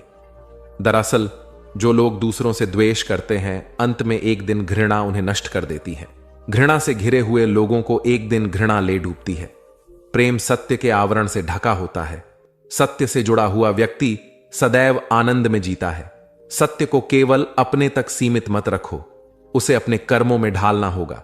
सत्य रूपी गुलाब की खुशबू है कर्म। अपने कर्म को प्रेम और सत्य में डुबो कर करो। प्रेम और सत्य मनुष्य को विकास की ओर ले जाते हैं। ध्यान रहे कि ये दोनों मार्ग ईश्वर की ओर जाते हैं। इस मार्ग पर चलने वाले सहज में ही आनंद और शांति को पा लेते हैं। गौतम बुद्ध भ्रमण करते हुए वैशाली नगर के वन विहार में पहुंचे। उनके आगमन का समाचार पूरे नगर में फैल गया। कुछ ही समय में मानो पूरा नगर उनके दर्शन के लिए उमड़ पड़ा। बड़े व्यापारी, शिक्षाविद, समाज सेवी, अधिकारी और राज परिवार से जुड़े कई वरिष्ठ भी वहां पहुंचे। सभी की भावना थी कि तथागत बुद्ध अपने शिष्यों सहित उनके निवास पर पहुंचे एवं भोज का आमंत्रण स्वीकारें। बुद्ध सभी के निवेदन को सुन रहे थे और स्वभावगत मुस्कान के साथ आमंत्रण का आभार व्यक्त कर रहे थे। तभी वैशाली की यात गणिका आम्रपाली भी वहां पहुंची। वह बुद्ध की शिक्षा से प्रेरित होकर बहुत पहले ही अपनी गणिका वृत्ति त्याग चुकी थी। उसने भी बुद्ध को भोजन का आमंत्रण दिया। बुद्ध ने तत्काल उसे स्वीकार किया और अगले दिन भिक्षुओं सहित उसके घर आने की सहमति दे दी। बुद्ध के एक शिष्य को यह बात अच्छी नहीं लगी कि इतने सारे वरिष्ठों के निवेदन के बावजूद बुद्ध ने आम्रपाली का आमंत्रण स्वीकारा। शिष्य की दृष्टि में आम्रपाली गणिका होने से घृणित कर्म से जुड़ी रही थी। जब सभी लोग चले गए तब शिष्य ने पूछा, भगवान, इतने लोगों ने आपको न्योता दिया, फिर आपने आम्रपाली का ही आमंत्रण क्यों स्वीकारा? बुद्ध ने कहा, माना वह गणिका थी, लेकिन पश्चाताप की अग्नि में तपकर वह निर्मल हो चुकी है। यदि कोई व्यक्ति इस निर्मलता को प्राप्त कर ले तो वह उनसे भी श्रेष्ठ हो जाता है जो ऐसे किसी घृणित कर्म में लीन न रहे हों। ऐसे व्यक्ति का आमंत्रण स्वीकारने में संकोच नहीं होना चाहिए। कोई व्यक्ति जब तक बुरे कामों में संलग्न रहता है तब तक उससे दूरी रहे तो ठीक है, लेकिन जो बुरे कामों को छोड़ दे उसे स्वीकार करने में संकोच नहीं करना चाहिए। इससे उसकी अच्छाई की ओर बढ़ने की भावना को बल मिलता है। गौ बुद्ध के जीवन की एक घटना है। उन्होंने नियम बना रखा था कि वे अपने संघ में स्त्रियों को स्थान नहीं देंगे। स्त्रियों के लिए भिक्षु होने की दीक्षा उन्होंने वर्जित कर रखी थी। एक समय गौतम बुद्ध एक गांव में ठहरे हुए थे। वहां महाप्रजापति गौतमी उनके पास पहुंची। उन्होंने बुद्ध से कहा, आप स्त्रियों को भी दीक्षा दें। किंतु बुद्ध ने अस्वीकार कर दिया। अनेक स्त्रियां इकट्ठी हुईं और उन्होंने विचार किया कि कैसे गौतम बुद्ध से स्वीकृति प्राप्त की जाए। स्त्रियों ने निर्णय लिया कि स्वयं सेविकाएं बनकर गौतम बुद्ध के समक्ष पहुंचा जाए। गौतमी ने अपने बाल काटे, भिक्षु के वस्त्र पहने और अनेक स्त्रियों के साथ बुद्ध के सामने पहुंच गई। उनकी यह मांग थी कि स्त्रियों को भी दीक्षा दी जाए। बुद्ध ने उनकी बात को स्वीकार नहीं किया। स्त्रियां निराश हुई। जब बुद्ध के एक शिष्य आनंद ने स्त्रियों को देखा, उनके पांव सूजे हुए थे, उन पर धूल चढ़ी हुई थी, उनकी आंखों से आंसू बह रहे थे। उन्होंने पूछा, क्या बात है? स्त्रियों ने कहा, बुद्ध उनके धर्म और नियम के अनुसार हमें भिक्षु होने की दीक्षा नहीं दे रहे हैं। जब आनंद ने व्यक्तिगत रूप से बुद्ध से निवेदन किया बुद्ध को उन्होंने याद दिलाया, इस समय यह सामाजिक मान्यता है कि स्त्रियां मोक्ष की अधिकारी नहीं हैं, पुरुषों के मुकाबले निम्न हैं। तो क्या आप भी यह मानते हैं और इसलिए उन्हें दीक्षित नहीं कर रहे हैं? बुद्ध का उत्तर था, मुझे गलत न समझा जाए। मेरी मान्यता है कि पुरुष की तरह ही स्त्री भी निर्वाण प्राप्त कर सकती है, लेकिन मैं कुछ व्यावहारिक कारणों से स्त्रियों को संघ में शामिल करने और दीक्षा देने की स्वीकृति प्रदान नहीं कर रहा हूं। आनंद का उत्तर था, सिद्धांत और व्यवहार में परिवर्तन करना चाहिए। बुद्ध को बात जच गई और उन्होंने यह घोषणा की, जो स्त्रियां भिक्षु होना चाहेंगी उन्हें कुछ नियमों का पालन करना होगा। स्त्रियों ने स्वीकार किया और तब से स्त्रियां भी बौद्ध बनने लगीं। गौतम बुद्ध एक बार अपने शिष्यों के साथ प्रवास पर निकले। एक नगर से दूसरे नगर तक जाने की राह में वन पड़ता था। वन क्षेत्र में प्रवेश करने के साथ ही कुछ दूर चलने पर बुद्ध एक जगह रुक गए। पीछे आ रहे शिष्यों का समूह भी उन्हें देख उसी स्थान पर रुका, लेकिन वहां रुके रहना शिष्यों के लिए मुश्किल हो गया, क्योंकि सामने एक क्षत विक्षत शव पड़ा था और उसकी दुर्गंध वातावरण में फैल रही थी। शिष्यों ने अपने वस्त्र से नाक बंद कर ली, लेकिन बुद्ध शव की ओर टकटकी लगाए देखते रहे। एक शिष्य ने साहस कर विनम्रतापूर्वक गौतम बुद्ध से अनुरोध किया, भगवान, यहां से शीघ्र चलना ही उचित होगा। यहां शव पड़ा है और बहुत दुर्गंध आ रही है। बुद्ध मुस्कुराए और शिष्यों की ओर उन्मुख होते हुए बोले, बताइए, इस सब में सौंदर्य दिखाई देता है। शिष्यों ने कहा, भगवान, यह कैसा प्रश्न है? सौंदर्य और शव में? जीवन था तब तक सौंदर्य, अब तो सब समाप्त हो गया। बुद्ध ने शव की ओर इशारा करके बताया, देखो, जब कभी यह व्यक्ति जीवित रहा होगा, इसकी दंत पंक्तियां अद्वितीय रही होंगी। मृत्यु के बाद भी इसके दंत देखकर यही साबित होता है। वहां खड़े सभी शिष्यों ने दृष्टि डाली तो पाया बुद्ध सही कह रहे थे। तब शिष्यों को भान हुआ कि शव में भी अच्छाई हो सकती है। दरअसल सौंदर्य निर्जीव में भी नजर आ सकता है। केवल शर्त यह है कि दृष्टि बुद्ध के समान बुराई में भी अच्छाई देखने वाली होनी चाहिए। गुलाब की एक शाखा में फूल की तुलना में कांटे ही अधिक होते हैं, पर हम फूल चुनते हैं, कांटे नहीं। ठीक इसी तरह किसी में 100 बुराइयां नहीं, अच्छाई देखनी चाहिए। प्राचीन सियालकोट में एक बार बौद्धों का बहुत बड़ा भिक्षु संघ आया। इस संघ को एक ऐसे वेद पाठी ब्राह्मण के विषय में झांत हुआ जो इतना रूढ़िवादी था कि किसी अवैदिक पंडित की छाया भी स्वयं पर नहीं पड़ने देता था। उसे सुधारने का बीड़ा एक भिक्षु ने उठाया। अगले दिन वह अपना भिक्षा पात्र लेकर ब्राह्मण के घर पहुंच गया और पूछा, कुछ आहार पानी की सुविधा है? उसकी बात सुनकर घर के सभी लोग मौन रहे और उसकी ओर घृणा की दृष्टि से देखा। भिक्षु लौट आया। दूसरे दिन फिर गया और वही प्रश्न दोहराया। इस बार भी उसे चुप्पी और तिरस्कार का सामना करना पड़ा। वह पुनः लौट गया। एक दिन जब वह ब्राह्मण के घर पहुंचा तो ब्राह्मण वहां नहीं था। नित्य आने जाने से ब्राह्मणी का मन पसीज गया। वह बोली, मैं तो तुम्हें आहार पानी दे दूं, किंतु पंडित जी की नाराजगी के कारण विवश हूं। भिक्षु ने कहा, कोई बात नहीं बहन, मैं अपना काम करता हूं, तुम अपना काम करो। वापस लौटते हुए भिक्षु को ब्राह्मण मिल गया। उसने भिक्षु को खूब खरी खोटी सुनाई। तब भिक्षु ने कहा, इतने दिनों तक आपके घर से कुछ नहीं मिला, किंतु आज आपकी पत्नी ने नहीं दी है। अब किसी दिन हां भी मिल जाएगा।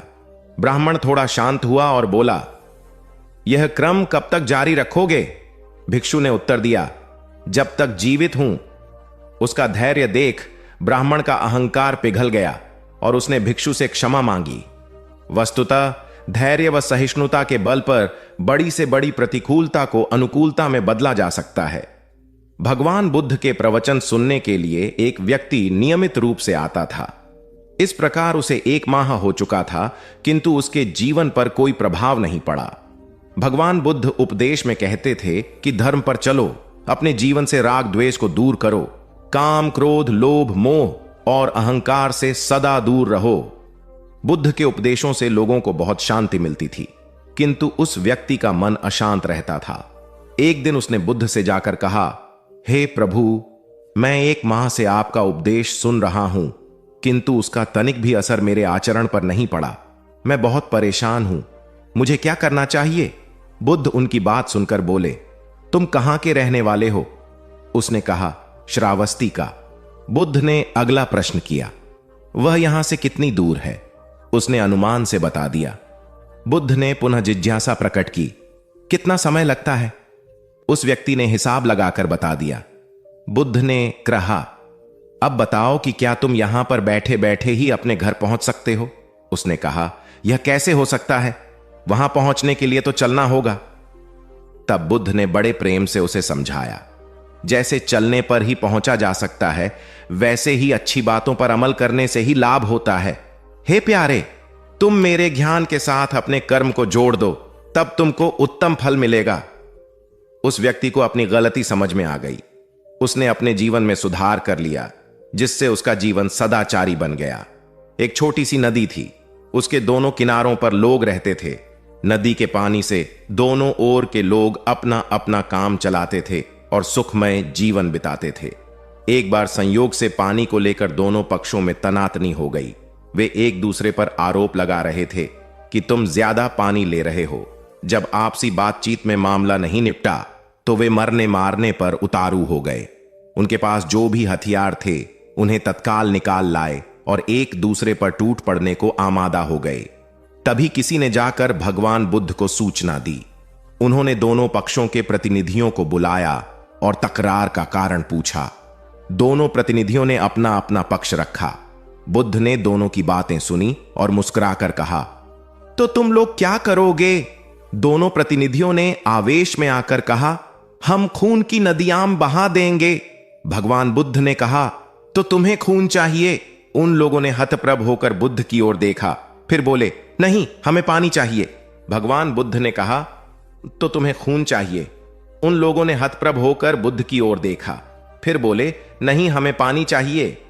तब सहज भाव से बुद्ध ने कहा, खून बहाकर खून मिलेगा, पानी कैसे पाओगे? कुछ ठहर कर आगे बुद्ध बोले, याद रखो, हिंसा हिंसा को बढ़ाती है, बैर बैर को बढ़ाता है। नदी से ही सीख लो कि वह किसी से लड़ती नहीं, वह निश्चल भाव से अपने जल का सभी के लिए दान करती है।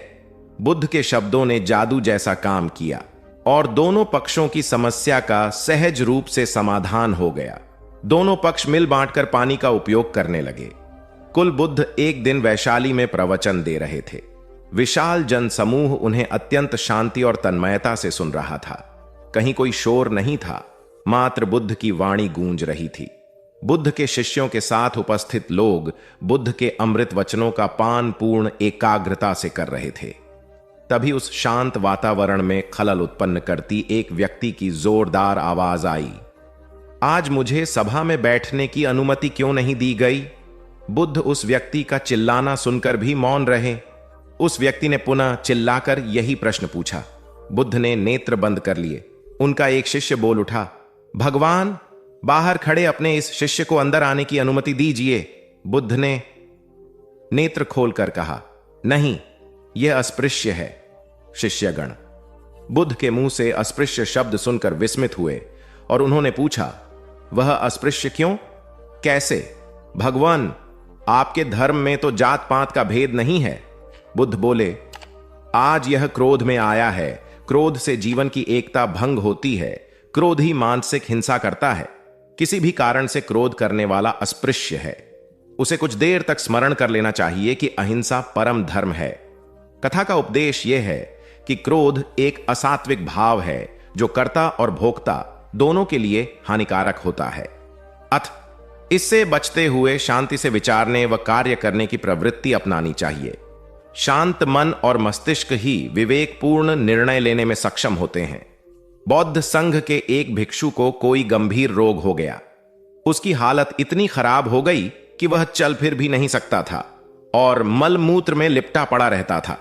उसकी यह हालत देख उसके साथी भिक्षु भी उसके पास नहीं आते और घृणा से मुंह फेरकर आसपास से निकल जाते थे। कुछ दिनों बाद बुद्ध को यह बात पता चली तो वे तत्काल अपने प्रिय शिष्य आनंद के साथ उस भिक्षु के पास पहुंचे। उसकी दयनीय दशा से उन्हें घोर कष्ट हुआ। उन्होंने भिक्षु से पूछा, तुम्हें कौन सा रोग हुआ है? भिक्षु बोला, भगवान, मुझे पेट की बीमारी है। बुद्ध ने स्नेह से उसके सिर पर हाथ फेरते हुए प्रश्न किया, क्या तुम्हारी परिचर्या करने वाला कोई नहीं है? भिक्षु की ना सुनते ही बुद्ध ने आनंद से कहा, पानी लेकर आओ, हम लोग पहले इसका शरीर स्वच्छ करेंगे। आनंद पानी लेकर आए। फिर बुद्ध ने भिक्षु के शरीर पर पानी डाला और आनंद ने उसके मल मूत्र को साफ किया। अच्छी तरह धो पोंछ कर बुद्ध ने भिक्षु के सिर को पकड़ा और आनंद ने पैरों को। इस प्रकार उसे उठाकर चारपाई पर लिटा दिया। फिर बुद्ध ने सारे भिक्षुओं को एकत्रित कर उन्हें समझाया, भिक्षुओं, तुम्हारे माता नहीं, पिता नहीं, भाई नहीं, बहन नहीं जो तुम्हारी सेवा करेंगे। यदि तुम परस्पर एक दूसरे की सेवा और देखभाल नहीं करोगे तो फिर कौन करेगा? याद रखो, जो रोगी की सेवा करता है वह ईश्वर की सेवा करता है। दीनहीन के प्रति करुणा व सेवा का भाव इस जगत को बुद्ध का सबसे बड़ा संदेश है, जो प्रत्येक देश, काल, परिस्थिति में प्रासंगिक है। गौतम सिद्धार्थ बुद्धत्व प्राप्त करके महात्मा बुद्ध बन गए। सत्य, अहिंसा और दया की मूर्ति बुद्ध अपने शिष्यों के साथ एक गांव में पहुंचे।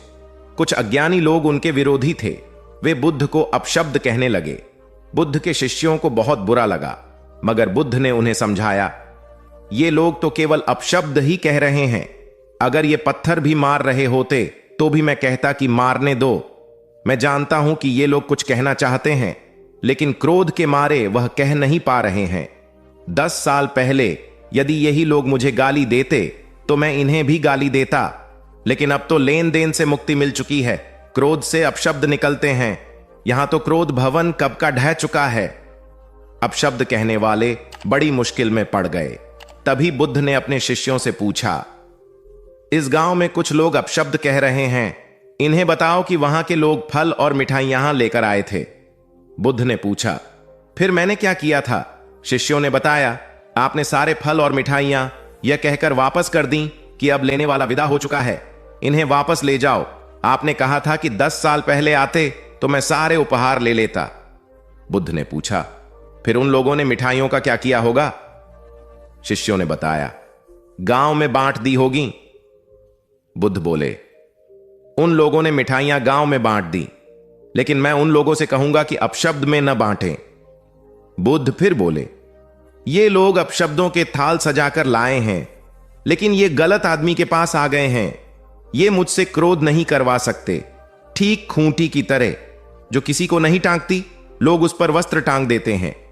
एक बार जैतवन के सभी ग्रामवासी भगवान बुद्ध के दर्शन करने और उपदेश सुनने के लिए एकत्र हुए।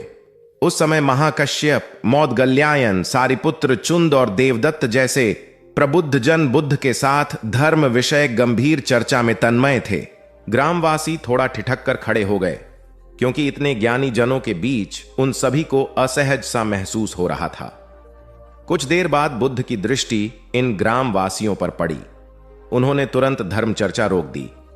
प्रबुद्ध जन बुद्ध के इस व्यवहार पर चकित हो उठे और प्रश्नात्मक दृष्टि से उनको ओर देखा।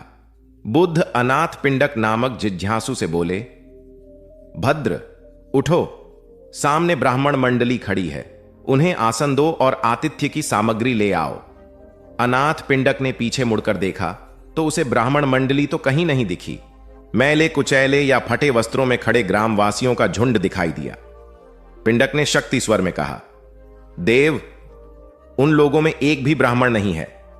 ये सभी तो निम्न जाति के हैं, कई तो इनमें शूद्र हैं। बुद्ध गंभीर होकर बोले, पिंडक, जो व्यक्ति सदा श्रद्धावान है वह ब्राह्मण ही है। ये लोग प्रयोजन के लिए भावयुक्त होकर आए हैं, इसलिए इस समय तो ये ब्राह्मण ही हैं। अत तुम इनका समुचित सत्कार करो। कथा का इंगित यह है कि व्यक्ति जन्म से नहीं, कर्म से ब्राह्मण होता है। जो सद्गुणी हो और सत्कर्मी हो, वे शूद्र जाति में जन्मने के बावजूद ब्राह्मण हैं तथा उसी रूप में उनका आदर किया जाना चाहिए। यदि जीवन का संतुलन बिगड़ा और थकान आई तो समझ लीजिए कि बीमारी आई, और यदि वापस ऊर्जा अर्जित करने के लिए विश्राम किया जा रहा है तो ऐसी थकान वरदान भी साबित हो सकती है। इन दिनों जिस तरह की हमारी जीवन शैली है, इसमें असंतुलन बहुत अधिक है।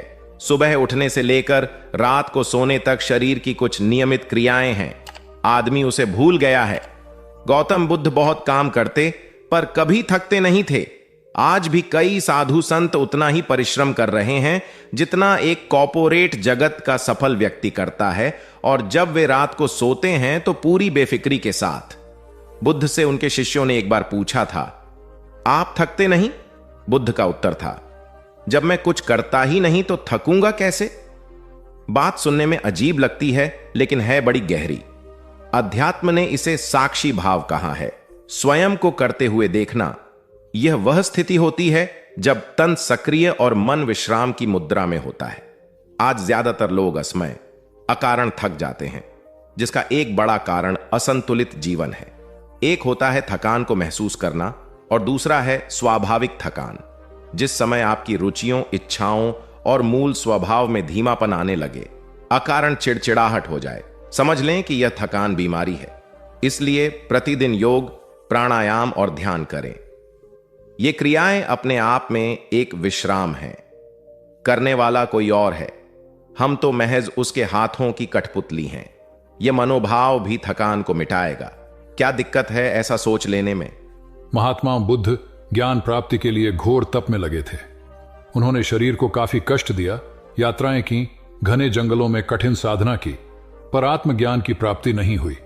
निराश हो बुद्ध सोचने लगे, मैंने अभी तक कुछ भी प्राप्त नहीं किया, अब आगे क्या कर पाऊंगा? निराशा, अविश्वास के इन नकारात्मक भावों ने उन्हें क्षुब्ध कर दिया। कुछ ही क्षणों के बाद उन्हें प्यास लगी। वे थोड़ी दूर स्थित एक झील तक पहुंचे।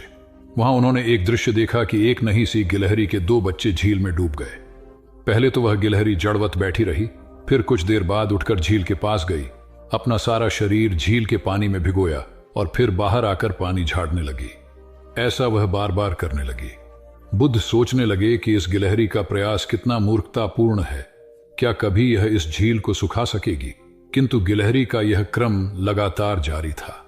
बुद्ध को लगा मानो गिलहरी कह रही हो कि यह झील कभी खाली होगी या नहीं, यह मैं नहीं जानती, किंतु मैं अपना प्रयास नहीं छोड़ूंगी। अतः उस छोटी सी गिलहरी ने भगवान बुद्ध को अपने लक्ष्य मार्ग से विचलित होने से बचा लिया। वे सोचने लगे कि जब यह नन्ही गिलहरी अपने लघु सामर्थ्य से झील को सुखा देने के लिए दृढ़ संकल्पित है तो मुझ में क्या कमी है? मैं तो इससे 1000 गुना अधिक क्षमता रखता हूं। यह सोचकर गौतम बुद्ध पुनः अपनी साधना में लग गए और एक दिन बोधि वृक्ष तले उन्हें ज्ञान का आलोक प्राप्त हुआ। यह कथा असफलता के बावजूद प्रयासों की निरंतरता पर बल देती है। यदि हम प्रयास करना न छोड़े तो एक न एक दिन लक्ष्य की प्राप्ति हो ही जाती है। बुद्ध अपने साधना काल में एक निर्जन स्थान पर ध्यान मग्न बैठे थे। इसी स्थान पर एक यक्ष का वास था। यह बात बुद्ध को झांत नहीं थी। वे तो वहां पहुंचे और शांत वातावरण देखकर ध्यान मग्न हो गए। उस समय यक्ष वहां पर नहीं था। रात होने पर जब वह आया तो उस स्थान पर एक अनजान व्यक्ति को देखकर आग बबूला हो गया। बड़े जोर से वह दहाड़ा, किंतु बुद्ध का ध्यान भंग नहीं हुआ। यक्ष ने उन्हें हाथी का रूप धारण कर डराना चाहा, किंतु बुद्ध यथावत ध्यान मग्न बैठे रहे। उसने बुद्ध को डराने के लिए क्रमशः शेर, चीता, बाघ आदि का रूप धारण किया, किंतु बुद्ध अविचलित ही बने रहे। अंत में उसने भयंकर विषधर का रूप धारण कर उनके पैर के अंगूठे को ढंस लिया, किंतु बुद्ध पर उसके विष का भी कोई असर नहीं हुआ। वे अब भी अप्रभावित रहे। विषधर उनके शरीर पर चढ़ गया और उनके गले से लिपटकर उन्हें जोरों से काट लिया, लेकिन इतने प्रयासों के बावजूद भी बुद्ध की साधना को भंग नहीं कर पाया। थक हार कर नीचे उतर आया और उनसे कुछ कदमों की दूरी पर लेटकर अपनी थकान उतारने लगा। ध्यान पूर्ण होने पर बुद्ध ने उसकी तरफ देखा और उसे बहुत स्नेह से दुलारा। उनका निश्चल प्रेम देखकर सर्प का विष अमृत बन गया और यक्ष ने श्रद्धापूर्वक बुद्ध को नमन किया। कहानी का सार यह है कि मन की कलुषता पर एकाग्रता, स्नेह और संभव से ही विजय प्राप्त की जा सकती है। बौद्ध भिक्षु बोधि धर्म भ्रमण करते हुए एक गांव में पहुंचे। लोग उनका बहुत आदर करते थे। बोधि धर्म व उनके शिष्यों का ग्रामीणों ने हार्दिक सत्कार किया और फिर उनके पवित्र वचनों को सुनने के लिए उनके आसपास एकत्रित हो गए। बोधि धर्म लोगों को धर्म और आचरण विषयक अच्छी बातें सरल भाषा में समझाने लगे। तभी वहां एक व्यक्ति आया और बोधि धर्म को अपशब्द कहने लगा। उपस्थित जनसमूह ने उसे रोकने का बहुत प्रयास किया, किंतु वह नहीं माना तथा अनवरत बोधि धर्म को बुरा भला कहता रहा। लोगों ने कहा कि महाराज, ये व्यक्ति कितना उद्दंड है, निरर्थक ही आपको अपशब्द कह रहा है। बोधि धर्म उस व्यक्ति के इस आचरण पर कदापि क्रोधित नहीं हुए और लोगों से बोले कि यह भविष्य में मेरा सबसे बड़ा भक्त बनने वाला है। लोगों ने पूछा कि कैसे? बोधि धर्म ने उत्तर दिया, कोई कुम्हार के यहां घड़ा लेने जाता है तो घड़े को बजाकर देखा जाता है कि वह फूटा हुआ तो नहीं है। जब 1-2 रुपए के घड़े को कोई इतनी परख कर सकता है तो भला जिसे गुरु मानना है उसे 10-20 गालियां दिए बगैर कैसे पहचानेगा? पहले वह परीक्षा लेगा कि गुरु में धैर्य, आक्रोश व समता भाव कितना है। यह जानने के बाद ही तो वह गुरु को स्वीकारेगा। इसलिए यह व्यक्ति मुझे निरर्थक ही अपशब्द नहीं कह रहा है और आगे चलकर वास्तव में वह व्यक्ति बोधि धर्म का सबसे बड़ा भक्त बना।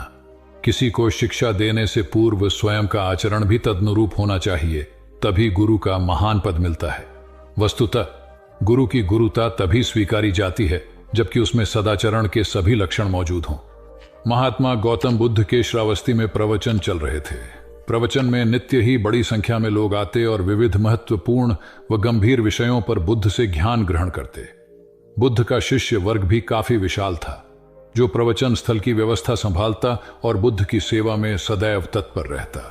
एक बार रात के समय महात्मा बुद्ध प्रवचन दे रहे थे।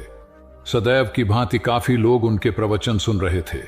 एक व्यक्ति जो बुद्ध के ठीक सामने बैठा था बार बार नींद के झोंके ले रहा था। बुद्ध थोड़ी देर तक तो प्रवचन देते रहे, फिर उससे बोले, वत्स, सो रहे हो? उस व्यक्ति ने हड़बड़ाकर कहा, नहीं महात्मा। बुद्ध ने पुनः प्रवचन प्रारंभ किए। वह व्यक्ति फिर ऊँघने लगा। महात्मा ने फिर वही प्रश्न दोहराया और उसने फिर अचकचाकर नहीं महात्मा कहा। ऐसा लगभग 8-10 बार हो गया। कुछ देर बाद बुद्ध ने उससे पूछा, वत्स, जीवित हो? हर बार की तरह इस बार भी उसने कहा, नहीं महात्मा। यह सुनकर उपस्थित श्रोताओं में हंसी की लहर दौड़ गई और वह व्यक्ति पूर्णतः चैतन्य हो गया। तब बुद्ध गंभीर होकर बोले, वत्स, निद्रा में तुम्हारे मुख से सही उत्तर मिल ही गया। जो निद्रा में है वह मृतक समान ही है। महात्मा बुद्ध का संकेत था कि गुरु से ज्ञान ग्रहण करते वक्त सजगता अत्यंत आवश्यक है। गाफिल रहने की स्थिति में ज्ञान की प्राप्ति पूर्ण नहीं होती और अध का चरा ज्ञान सदैव खतरनाक साबित होता है। कथा सिद्धार्थ के जीवन के उस दौर की है जब वे बुद्धत्व को प्राप्त नहीं हुए थे और निरंजना नदी के तटीय वनों में वृक्ष के नीचे ध्यान करते थे। सिद्धार्थ प्रतिदिन ध्यान करने के बाद पास के किसी गांव में चले जाते और भिक्षा मांगकर लौट आते। कुछ दिनों के बाद उन्होंने भिक्षाटन पर जाना बंद कर दिया, क्योंकि एक गांव के प्रधान की छोटी बेटी सुजाता उनके लिए नित्य भोजन लाने लगी। सिद्धार्थ को वह बड़े स्नेह से भोजन कराती थी। कुछ दिनों बाद उसी गांव का एक चरवाहा भी सिद्धार्थ से प्रभावित होकर उनके पास आने लगा। उसका नाम स्वस्थि था। एक दिन स्वस्थि से सिद्धार्थ बातें कर रहे थे कि सुजाता भोजन लेकर आई। जैसे ही सिद्धार्थ ने भोजन करना शुरू किया, उन्होंने बातचीत बंद कर दी। जितनी देर तक वे भोजन करते रहे, बिल्कुल चुप रहे और वहां सन्नाटा छाया रहा। स्वस्थि को हैरानी हुई। उसने सिद्धार्थ के भोजन करने के उपरांत उनसे पूछा, गुरुदेव, आप मेरे आने के बाद निरंतर वार्तालाप करते रहे, किंतु भोजन के समय एक शब्द भी नहीं बोले। इसका क्या कारण है? सिद्धार्थ बोले, भोजन का निर्माण बड़ी कठिनाई से होता है। किसान पहले बीज बोता है, फिर पौधों की रखवाली करता है और तब कहीं जाकर अनाज पैदा होता है। फिर घर की महिलाएं उसे बड़े जतन से खाने योग्य बनाती हैं। इतनी कठिनाई से तैयार भोजन का पूरा आनंद तभी संभव है जब हम पूर्णतः मौन हों। भोजन के दौरान मैं मौन रहकर उसका पूरा स्वाद लेता हूं। वस्तुतः शांति से किया गया भोजन न केवल शारीरिक भूख को तृप्त करता है, बल्कि मानसिक आनंद और सात्विक ऊर्जा भी देता है। सम्राट अशोक संपूर्ण भारत को अपने राज्य में मिलाना चाहते थे, पर कलिंग के युद्ध में हुए रक्तपात को देखकर उन्हें अत्यधिक दुख पहुंचा। उनकी महत्वाकांक्षा ने जो तबाही मचाई थी, उसे देखकर उन्हें खुद पर ग्लानि हुई। उन्होंने देखा कि लोग दर्द से कराह रहे थे। यह सब विनाश केवल उनकी महत्वाकांक्षा से हुआ था। यह सब देखकर अशोक के मन में विनाश का पथ छोड़कर नेकी के रास्ते पर चलने का विचार जगा। अशोक की राजधानी पाटलिपुत्र थी। पाटलिपुत्र अब पटना के रूप में जाना जाता है। पटना से गया भी अधिक दूर नहीं है, जहां बोधि वृक्ष के नीचे महात्मा बुद्ध को ज्ञान प्राप्त हुआ था। बुद्ध के अष्टप्रद मार्ग, शांति और दया के संदेश ने अशोक के दिलो दिमाग में इतनी उथल पुथल पैदा कर दिया कि उन्होंने उस मार्ग को अपनाने का फैसला किया। इस पथ पर चलने से उन्होंने इतिहास में अपनी अमिट छाप छोड़ी। अशोक ने अपने पुत्र को सिलोन अब श्रीलंका और अन्य कई लोगों को सुदूर क्षेत्रों में दूत बनाकर भेजा।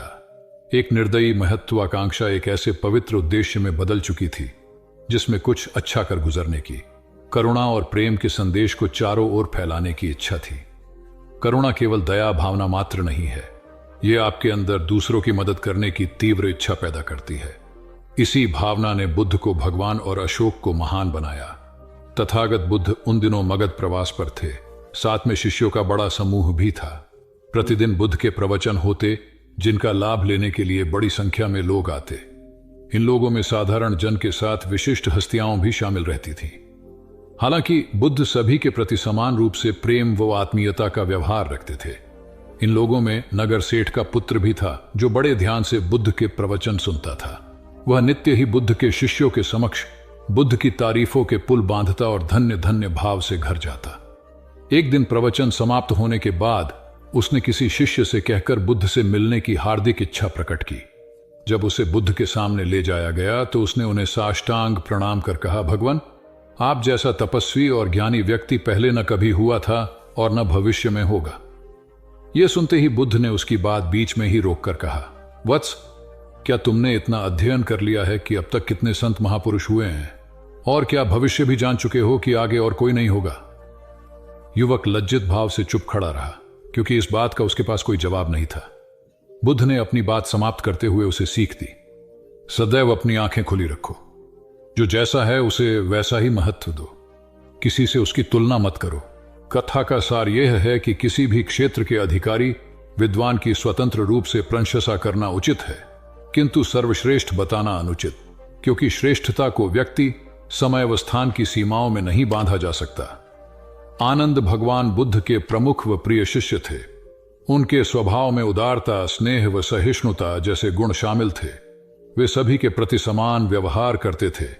उनकी दृष्टि में कोई छोटा या बड़ा नहीं था। एक बार आनंद कहीं जा रहे थे। रास्ते में उन्हें बड़े जोर की प्यास लगी। आसपास देखा तो निकट ही कुआं दिखाई दिया। वे वहां पहुंचे। कुएं से एक लड़की पानी भर रही थी। आनंद ने उसके पास जाकर कहा, बहन, मैं बड़ी दूर से आ रहा हूं, मुझे बहुत जोर से प्यास लगी है, कृपा कर पानी पिला दो। उनकी बात सुनते ही लड़की कांप उठी, क्योंकि वह अछूत जाति की थी। वह जानती थी कि किसी ऊंची जाति के व्यक्ति को पानी पिलाना उसके अधिकार क्षेत्र से बाहर है। वह निगाह नीची कर चुपचाप खड़ी रही। आनंद ने प्यास से व्याकुल होकर फिर कहा, बहन, तुमने सुना नहीं, प्यास के मारे मेरे प्राण निकले जा रहे हैं, मुझे पानी पिला दो। लड़की भयवश कुछ नहीं बोल पाई।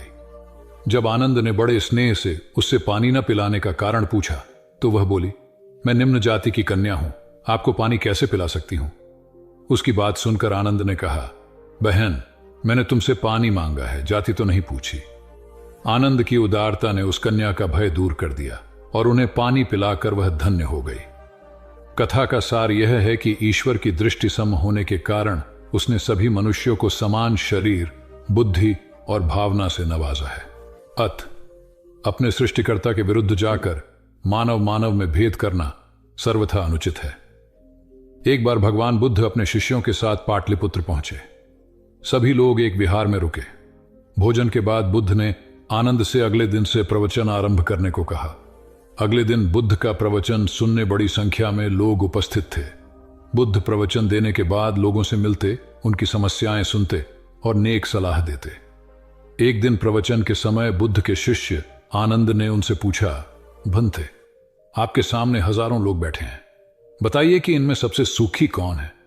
बुद्ध ने एक विहंगम दृष्टि भीड़ पर डालते हुए कहा, वह देखो, सबसे पीछे एक दुबला पतला फटे वस्त्र पहने जो आदमी बैठा है, वह सर्वाधिक सुखी है। आनंद सहमत नहीं हुआ। वह बोला, यह कैसे संभव है? वह तो बहुत दयनीय जान पड़ता है। बुद्ध ने अपनी बात सिद्ध करने के लिए बारी बारी से सामने बैठे लोगों से पूछा, तुम्हें क्या चाहिए? किसी ने संतान मांगी तो किसी ने मकान, कोई रोग मुक्ति चाहता था तो कोई अपने शत्रु पर विजय। ऐसा एक भी व्यक्ति नहीं था जिसे कोई इच्छा ना हो। अंत में बुद्ध ने उस फटेहाल आदमी को बुलाकर पूछा, तुम्हें क्या चाहिए? उसने हाथ जोड़कर जवाब दिया, कुछ नहीं, यदि ईश्वर को मुझे कुछ देना ही है तो बस इतना कर दें कि मेरे अंदर कभी कोई चाह पैदा ना हो। मैं ऐसे ही स्वयं को सबसे बड़ा सुखी मानता हूं। उसकी बात सुनकर आनंद से बुद्ध ने कहा, आनंद, जहां चाह है वहां सुख नहीं हो सकता। आनंद ने बुद्ध की इस शिक्षा को सदा के लिए गांठ बांध लिया। सार यह है कि लालसा से लोभ बढ़ता है, जो असंतोष का जनक होता है। यदि सही अर्थों में सुख पाना है तो किसी लालसा की बजाय उपलब्ध स्थितियों में संतुष्ट रहना चाहिए। गौतम। बुद्ध ने बहुत से अज्ञानी लोगों को सम्यक दृष्टि प्रदान की थी। तब को बात है, कौसाम्बी में एक ब्रह्मचारी रहता था। उसे अभिमान था कि उस जैसा कोई विद्वान नहीं है, इसलिए अपने साथ सदैव जलती मशाल रखता था। गौतम बुद्ध ने देखा तो उसे पूछा, अरे, ये मशाल लिए क्यों घूमते हो? ब्रह्मचारी ने उत्तर दिया, सभी प्राणी अंधकार और अज्ञान में पथश्रष्ट हैं, उन्हें रास्ता दिखाने के लिए मशाल लिए घूमता हूं। तथागत ने पूछा, क्या तुम्हें 4 प्रकार की विद्याओं, शब्द विद्या, नक्षत्र विद्या, राज विद्या व युद्ध विद्या का पूर्ण ज्ञान है? ब्रह्मचारी ने अपनी अनभिज्ञता प्रकट करते हुए मशाल फेंक कर तथागत के चरणों में मस्तक झुका दिया। उसका ज्ञान गर्व चूर हो गया। जो दूसरों को मूर्ख समझकर उनसे घृणा करता है, वो उस व्यक्ति की तरह है जो स्वयं अंधा होकर दूसरों को मशाल दिखाता घूमता है। अहंकारी कभी विवेकवान नहीं हो सकता और बिना विवेक के सत असत का ज्ञान नहीं हो सकता। अंततः ऐसे विवेकांत व्यक्ति को जीवन में कोई उपलब्धि प्राप्त नहीं होती, हताशा ही हाथ लगती है। काशाय वस्त्र पहन लिए। उसने सुना, आप एकाहारी हो गए हैं, वह भी एकाहारी हो गई। आपने उत्तम पलंग पर सोना त्याग दिया है तो इसने भी त्याग दिया। आपने माला का त्याग किया, गंध का त्याग किया तो इसने भी वह सब त्याग दिया। मायके वाले इसे संदेश भेजते हैं, वे इसे ले जाना चाहते हैं, लेकिन यह यहीं रहती है, इसी कक्ष में। यह गुण की मूर्ति है। राजा स्नेह से अपनी बहू को देखते रहे। अचानक तथागत उठे, उस कक्ष से बाहर चले गए। शाक्य मुनि ने शिष्यों को शांत रहने को कहा था, लेकिन वे स्वयं उस कक्ष से बाहर चले गए। मैं हमेशा सोचता हूं उस पल क्या हुआ होगा, उनके मन के भीतर कैसे कैसे विचार उठते होंगे। क्या संबोधि एक लघु क्षण होता है या दीर्घ क्षण? क्या संबोधि एक अनंत अभ्यास है? क्या संयम उसका गरुड़यान है? धम्मपद का 13वां श्लोक बार बार याद आता है। यथागारम दुछेन बुट्टी समति विभजति एवं अभावितम चित्तम राघो समति विभजति।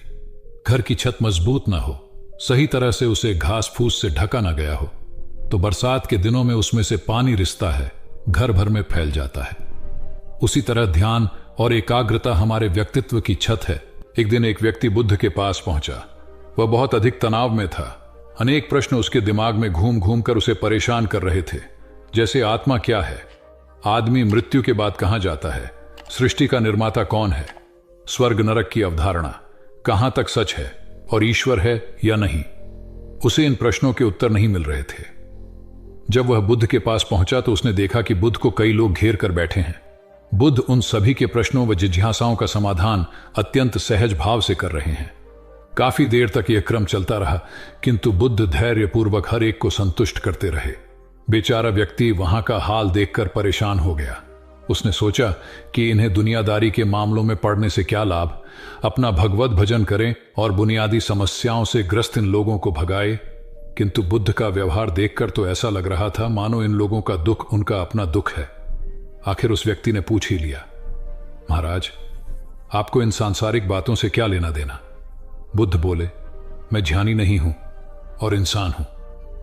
वैसे भी वह ज्ञान किस काम का जो इतना घमंडी और आत्म केंद्रित हो कि अपने अतिरिक्त दूसरे की चिंता ही ना कर सके। ऐसा ज्ञान तो अज्ञान से भी बुरा है। बुद्ध की बातें सुनकर व्यक्ति को उलझन दूर हो गई। उस दिन से उसकी सोच व आचरण दोनों बदल गए। कथा का सार यह है कि ज्ञान तभी सार्थक होता है जब वह लोक कल्याण में संलग्न हो। महात्मा बुद्ध ने युवक को सत्संग का महत्व समझाया। महात्मा बुद्ध एक गांव में ठहरे हुए थे। वे प्रतिदिन शाम को वहां पर सत्संग करते थे। भक्तों की भीड़ होती थी क्योंकि उनके प्रवचनों से जीवन को सही दिशा बोध प्राप्त होता था। बुद्ध की वाणी में गजब का जादू था। तब बुद्ध ने उसे समझाया, यदि इसी तरह उसे पानी में निरंतर डालते रहोगे तो कुछ ही दिनों में ये छेद फूलकर बंद हो जाएंगे और टोकरी में पानी भर पाओगे। इसी प्रकार जो निरंतर सत्संग करते हैं उनका मन एक दिन अवश्य निर्मल हो जाता है। अवगुणों के छिद्र भरने लगते हैं और गुणों का जल भरने लगता है। युवक ने बुद्ध से अपनी समस्या का समाधान पा लिया। निरंतर सत्संग से दुर्जन भी सज्जन हो जाते हैं, क्योंकि महापुरुषों की पवित्र वाणी उनके मानसिक विकारों को दूर कर उनमें सद्विचारों का आलोक प्रसारित कर देती है। एक आदमी को बुद्ध ने सुझाव दिया कि दूर से पानी लाते हो, क्यों नहीं अपने घर के पास एक कुआं खोद लेते? हमेशा के लिए पानी की समस्या से छुटकारा मिल जाएगा। सलाह मानकर उस आदमी ने कुआं खोदना शुरू किया, लेकिन 7-8 फीट खोदने के बाद उसे पानी तो क्या, गीली मिट्टी का भी चिन्ह नहीं मिला। उसने वह जगह छोड़कर दूसरी जगह खुदाई शुरू की, लेकिन 10 फीट खोदने के बाद भी उसमें पानी नहीं निकला।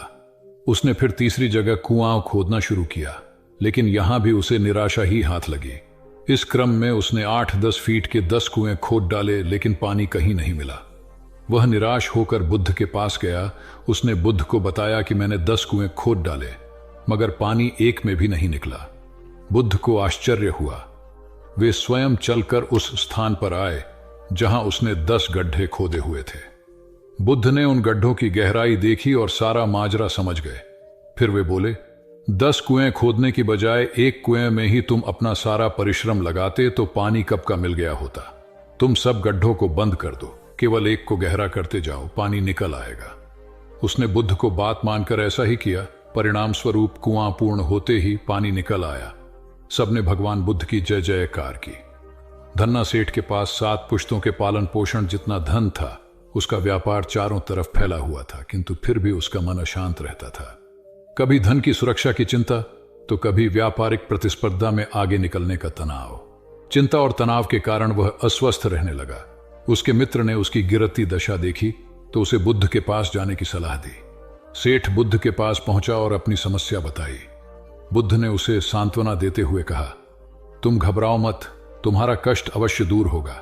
बस तुम यहां कुछ दिन रहकर प्रभु का ध्यान किया करो। बुद्ध के कहे अनुसार सेठ ने रोज ध्यान करना शुरू कर दिया, किंतु सेठ का मन ध्यान में नहीं लगा। वह जैसे ही ध्यान करने बैठता, उसका मन फिर अपनी दुनिया में चला जाता। उसने बुद्ध को यह बात बताई, किंतु बुद्ध ने कोई उपाय नहीं बताया। थोड़ी देर बाद जब सेठ बुद्ध के साथ वन में सायंकालीन भ्रमण कर रहा था, तो उसके पैर में एक कांटा चुभ गया। वह दर्द के मारे कराहने लगा। बुद्ध ने कहा, बेहतर होगा कि तुम जी कड़ाकर कांटे को निकाल दो, तब इस दर्द से मुक्ति मिल जाएगी। सेठ ने मन कड़ाकर कांटा निकाल दिया। उसे चैन मिल गया। तब बुद्ध ने उसे समझाया, ऐसे ही लोभ, मोह, क्रोध, घमंड व द्वेष के कांटे तुम्हारे मन में गड़े हैं। जब तक अपने मन की संकल्प शक्ति से उन्हें नहीं निकालोगे, अशांत ही रहोगे। सेठ का अज्ञान बुद्ध के इन शब्दों से दूर हो गया और उसने निर्मल हृदय की राह पकड़ ली। अपनी कुप्रवृत्तियों से मुक्ति के लिए संकल्पबद्धता अनिवार्य है। जब तक व्यक्ति दृढ़ निश्चय न कर ले, वह अपनी गलत आदतों से मुक्त नहीं हो सकता। बुद्ध की शिक्षा से गांव का उद्धार हुआ। एक युवक ने बुद्ध से आकर कहा, मेरा गांव अशिक्षित है। मैं अपने परिवार से झगड़कर थोड़ा बहुत पढ़ पाया हूं। आगे और पढ़ना चाहता हूं, किंतु सभी रोक रहे हैं। घर के लोग सोचते हैं कि खेती में खूब पैसा है और उसके लिए किसी शिक्षा की आवश्यकता नहीं है। यही सोच गांव वालों की भी है। कृपया आप मेरे गांव चलकर वहां शिक्षा का प्रसार करवाइए। बुद्ध युवक की बात मानकर गांव आ गए। धर्मभीरू ग्रामीणों ने बुद्ध का सत्कार किया और रोज उनके प्रवचन सुनने आने लगे। बुद्ध जब भी शिक्षा का महत्व बताते, ग्रामीण विरोधी मत रखते। एक दिन एक महिला अपने 5 साल के बच्चे के लिए पूछने लगी कि उसे किस उम्र से शिक्षा दिलवाए। तब बुद्ध ने समझाया कि तुम्हें तो 5 वर्ष पूर्व उसकी शिक्षा शुरू कर देनी थी। उसे क्या खाना है, क्या नहीं, कैसे क्या बोलना है आदि बातें शुरू से सिखाओगी, तभी तो वह अपना उचित ख्याल रख सकेगा। बुद्ध की यह बात महिला सहित सभी ग्रामीणों को समझ में आ गई। उन्होंने अपने बच्चों को विद्यालय भेजना शुरू किया। यह समय वर्षा का था। युवक ने लोगों को जल संग्रहण की तकनीक बताई। अधिकांश ने उपहास किया, किंतु युवक अपना काम करता रहा। बुद्ध का सहयोग प्राप्त था, इसलिए किसी ने उसका खुलकर विरोध नहीं किया। जब गर्मी में भीषण जल संकट के कारण फसलें सूखने लगीं, तो युवक ने कुएं खुदवाए, जिनमें जल संग्रहण की तकनीक के कारण खूब पानी निकला। ग्रामीण अब शिक्षा का महत्व समझ चुके थे। धीरे धीरे संपूर्ण गांव शिक्षित हो गया। ज्ञान हर उम्र में अर्जित किया जा सकता है। यही ज्ञान हमें जीवन में आने वाली समस्याओं के समाधान की राह सुझाता है। एक गांव में 2 भाई रहते थे जो अपनी शैतानियों के लिए कुख्यात थे। उन्हें दूसरों को परेशान करने में बड़ा आनंद आता था। वे हर समय किसी न किसी को परेशान करने में लगे रहते थे। गांव के लोगों के साथ साथ उनके माता पिता भी उनकी ऐसी हरकतों के कारण बहुत दुखी थे। जब गांव का कोई व्यक्ति उनके माता पिता के पास उनकी शिकायत लेकर आता तो वे दोनों को बहुत समझाते, किंतु दोनों भाइयों के कानों पर जूं तक नहीं रेंगती। एक दिन उनकी मां गांव में आए हुए महात्मा बुद्ध के पास गई और अपने बच्चों में किसी भी तरह ईश्वर का भय भर देने का आग्रह किया ताकि वे लोग शैतानी से बाज आए। महात्मा बुद्ध ने मां से दोनों को एक एक करके उनके पास भेजने को कहा। मां ने अपने पहले लड़के को महात्मा बुद्ध के पास भेजा। वह जाकर महात्मा बुद्ध के पास बैठ गया। महात्मा बुद्ध ने उससे पूछा, ईश्वर कहां है? लड़के की कुछ समझ में नहीं आया और उसने कोई उत्तर नहीं दिया।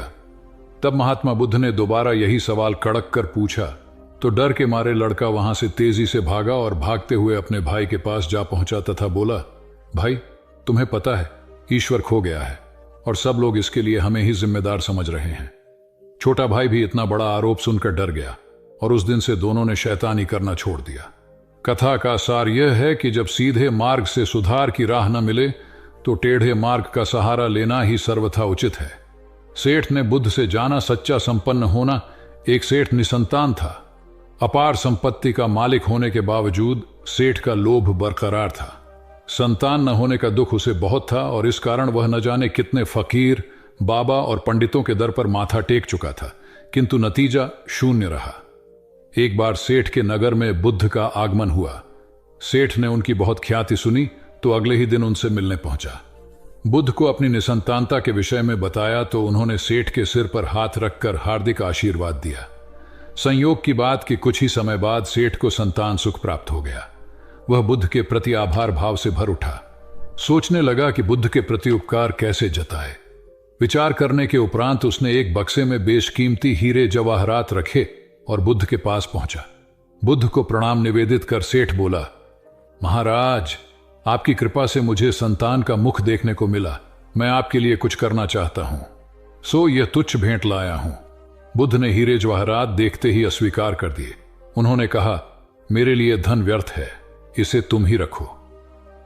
जब सेठ अधिक आग्रही हुआ तो बुद्ध बोले, मैं निर्धनों से दान नहीं लेता। आश्चर्यचकित सेठ ने कहा, पर मैं तो निर्धन नहीं हूं, अपार धन संपत्ति मेरे पास है। मेरी तिजोरियां सोने चांदी गहनों व जवाहरातों से भरी हुई हैं। रात दिन परिश्रम कर मैं इस संपत्ति को दिन दूनी रात चौगुनी कर रहा हूं, फिर मैं निर्धन कैसे हूं? तब बुद्ध ने समझाया, इसका आशय यह है कि तुम अपनी वर्तमान संपत्ति से तृप्त नहीं हो, और अतृप्त व्यक्ति निर्धन ही तो होता है, क्योंकि सच्चा संपन्न तो वह है जो तृप्त हो। बुद्ध की बातों ने सेठ की आंखें खोल दी। संतोष सबसे बड़ा धन और संतोष ही सर्वाधिक धनी होता है, क्योंकि इच्छाओं का अंत निर्लिप्तता की परम सुखमय अवस्था को लाता है। एक बार गौतम बुद्ध से अभय राजकुमार ने प्रश्न किया कि क्या श्रमण गौतम कभी कठोर वचन कहते हैं। उसने सोच रखा था कि नहीं कहने पर वह बताएगा कि एक बार उन्होंने देवदत्त को नरकगामी कहा था, और यदि हां कहे तो उसने पूछा, जा सकता है कि जब आप कठोर शब्दों का प्रयोग करने से स्वयं को रोक नहीं पाते, तब दूसरों को ऐसा उपदेश कैसे देते हैं। बुद्ध ने अभय के प्रश्न का आशय जान लिया। उन्होंने कहा, इसका उत्तर न तो हां में दिया जा सकता है और न नहीं में। अभय की गोद में उस समय एक छोटा बालक था। उसकी ओर इशारा करते हुए बुद्ध ने पूछा, राजकुमार, यदि दाई के अनजाने में यह बालक अपने मुख में काठ का टुकड़ा डाल ले, तब तुम क्या करोगे? मैं उसे निकालने का प्रयास करूंगा। यदि वह आसानी से न निकल सकता हो तो बाएं हाथ से उसका सिर पकड़कर दाहिने हाथ की उंगली को टेढ़ा करके उसे निकालूंगा। यदि खून निकलने लगे तो भी मेरा यही प्रयास रहेगा कि वह काठ का टुकड़ा किसी न किसी तरह बाहर निकल आए। ऐसा क्यों? इसलिए कि भंते इसके प्रति मेरे मन में अनुकंपा है। राजकुमार, ठीक इसी तरह तथागत जिस वचन के बारे में जानते हैं कि यह मिथ्या या अनर्थकारी है और उससे दूसरों के हृदय को ठेस पहुंचती है, तब उसका वे कभी उच्चारण नहीं करते। पर इसी तरह जो वचन उन्हें सत्य और हितकारी प्रतीत होते हैं तथा दूसरों को प्रिय लगते हैं, उनका वे सदैव उच्चारण करते हैं। इसका कारण यही है कि तथागत के मन में सभी प्राणियों के प्रति अनुकंपा है। भगवान बुद्ध देव और मनुष्यों के शास्ता थे। परंतु सबसे पहले वह मनुष्य थे। मनुष्य बढ़कर देवता बनता है, यह प्राचीन मान्यता थी। आज भी हम मनुष्यत्व के ऊपर देवत्व की बात करते हैं, परंतु बुद्ध ने इस क्रम को पलट दिया। उन्होंने कहा, यह जो मनुष्यता है वही देवताओं का सुगति प्राप्त करना कहलाती है। देवता जब सुगति प्राप्त करता है तब वह मनुष्य बनता है। देवताओं में विलास है, राग, द्वेष, ईर्ष्या और मोह भी वहां है। निर्वाण की साधना वहां नहीं हो सकती। इसके लिए देवताओं को मनुष्य बनना पड़ता है। मनुष्यों में ही देव पुरुष का आविर्भाव होता है, जिनको देवता नमस्कार करते हैं। मानवता धर्म का उपदेश देने वाले बुद्ध स्वयं मानवता के जीते जागते रूप थे। यहां उनके जीवन से संबंधित खुद प्रसंग दिए जाते हैं, जिनसे उनके व्यक्तित्व में बैठी हुई गहरी मानवता का दर्शन होता है। भगवान का परिनिर्वाण होने वाला है। रात का पिछला पहर है। भिक्षु उनकी शैया को घेरे बैठे हैं। बुद्ध उन्हें उपदेश दे रहे हैं। कह रहे हैं, भिक्षुओं, बुद्ध धर्म और संघ के विषय में कुछ शंका हो तो पूछ लो। पीछे मलाल मत करना कि भगवान हमारे सामने थे पर हम उनसे कुछ पूछ न सके। कोई शिष्य नहीं बोलता। भगवान 3 बार कहते हैं, पर कोई भिक्षु कुछ पूछने को नहीं उठता। भगवान को शंका होती है कि कहीं वे उनके गौरव का विचार करके पूछने में संकोच तो नहीं कर रहे। इसलिए वह कहते हैं, शायद भिक्षुओं, तुम मेरे गौरव के कारण नहीं पूछ रहे। जैसे मित्र मित्र से पूछता है, वैसे तुम मुझसे पूछो। बुद्ध अपने शिष्यों की समान भूमिका पर आ जाते हैं। उनकी यह विनम्रता मनुष्य धर्म की आदर भूमि है। बुद्ध ने अपने को भिक्षुओं का कल्याण मित्र कहा है, जो उनकी मानवीय सहृदयता और विनम्रता को सूचित करता है। एक दूसरा दृश्य भी उसी समय का है। चंद कर्मार पुत्र के यहां बुद्ध ने अंतिम भोजन किया था। उसके बाद ही उन्हें खून गिरने की कड़ी बीमारी हो गई थी, जो उनके शरीरांत का कारण बनी। बुद्ध को उसके हृदय का बड़ा ध्यान था। भक्त उपासक को यह अफसोस हो सकता था कि उसका भोजन करके ही भगवान का शरीर छूट गया। इसलिए आखिरी सांस लेने से पहले उन्होंने आनंद को आदेश दिया, आनंद, चंद कर्मार पुत्र की इस चिंता को दूर करना और कहना, आयुष्मान तूने बद्धा लाभ कमाया कि मेरे भोजन को करके तथागत परिनिर्वाण को प्राप्त हुए। जिसके हृदय में अगाध करुणा थी, वह ऐसा क्यों न कहता। उसने अपने पति के द्वारा बुद्ध के चरणों में प्रणाम अर्पित करवाया। भगवान ने उसे आशीर्वाद देते हुए कहा, कोल्य पुत्री सुप्रवास, सुखी हो जाए, चंगी हो जाए। सुखी और चंगी होकर बिना किसी कष्ट के वह पुत्र प्रसव करे। ब्राह्मणों के साथ भी उनकी पूरी सहानुभूति थी, जैसे कि विश्व के सभी प्राणियों के साथ उनकी पूरी सहानुभूति थी। बावरी नामक ब्राह्मण के एक शिष्य ने जब अपने गुरु की ओर से भगवान के चरणों में प्रणाम निवेदन किया तो भगवान ने आशीर्वाद देते हुए कहा, शिष्यों सहित बावरी ब्राह्मण सुखी हो। माणवक, तुम भी सुखी हो, चिरजीवी हो। बुद्ध के पास छोटा बड़ा जो भी जाता था, वह उससे कहते थे, आओ, तुम्हारा स्वागत है। भगवान अपनी अंतिम यात्रा में पावा और कुसीनारा के बीच जा रहे थे। रास्ते में उन्हें पुक्कुस मल्लपुत्र नामक व्यापारी मिला। उसने उन्हें एक दुशाला भेंट किया, परंतु भगवान उसे अकेले कैसे आड़ते। वह अपने शिष्य आनंद को सम्मानित करना चाहते थे। उन्होंने कहा, पुक्कुस, दुशाले के एक भाग को मुझे ओढ़ा दे, दूसरे को आनंद को। पुक्कुस ने ऐसा ही किया। भूल करने वालों के प्रति भी बुद्ध की अनुकंपा का पार न था। एक बार एक ब्राह्मण ने भगवान को वेरंजा में वर्षावास करने का निमंत्रण दिया। भगवान वहां गए, लेकिन वह ब्राह्मण बहुधंधी था। उसने उनकी कुछ भी सुध बुध नहीं ली। बुद्ध को बड़ा कष्ट हुआ। उन्हें 3 महीने तक कुटा हुआ जौ रोज खाना पड़ रहा, क्योंकि उस समय वेरंजा में अकाल पड़ रहा था और वह भी उनको और उनके शिष्यों को घोड़ों के व्यापारियों से मिलता था। इतना होने पर भी वर्षावास की समाप्ति पर भगवान बुद्ध अन्यत्र जाने से पूर्व वेरंजा जाकर ब्राह्मण को आशीर्वाद देना नहीं भूले। भगवान बुद्ध के जीवन में ऐसी अनंत घटनाएं मिलती हैं। उनमें हमें उनकी मानवता के दर्शन होते हैं। उनके जीवन में कोमलता की पराकाष्ठा थी और उनकी वाणी में अपर्वु माधुर्य था, जो सबको अपनी ओर खींचता था। उनके मुंह से क्रोध भरा शब्द कभी नहीं निकलता था। वह मनुष्य थे, परंतु मनुष्य की दुर्बलताओं से ऊपर उठ चुके थे। एक समय की बात है, जब एक छोटे से गांव में एक गरीब लड़के का जन्म हुआ था। उसके माता पिता के पास केवल एक हथियार था, उनकी आशा और उनकी मेहनत।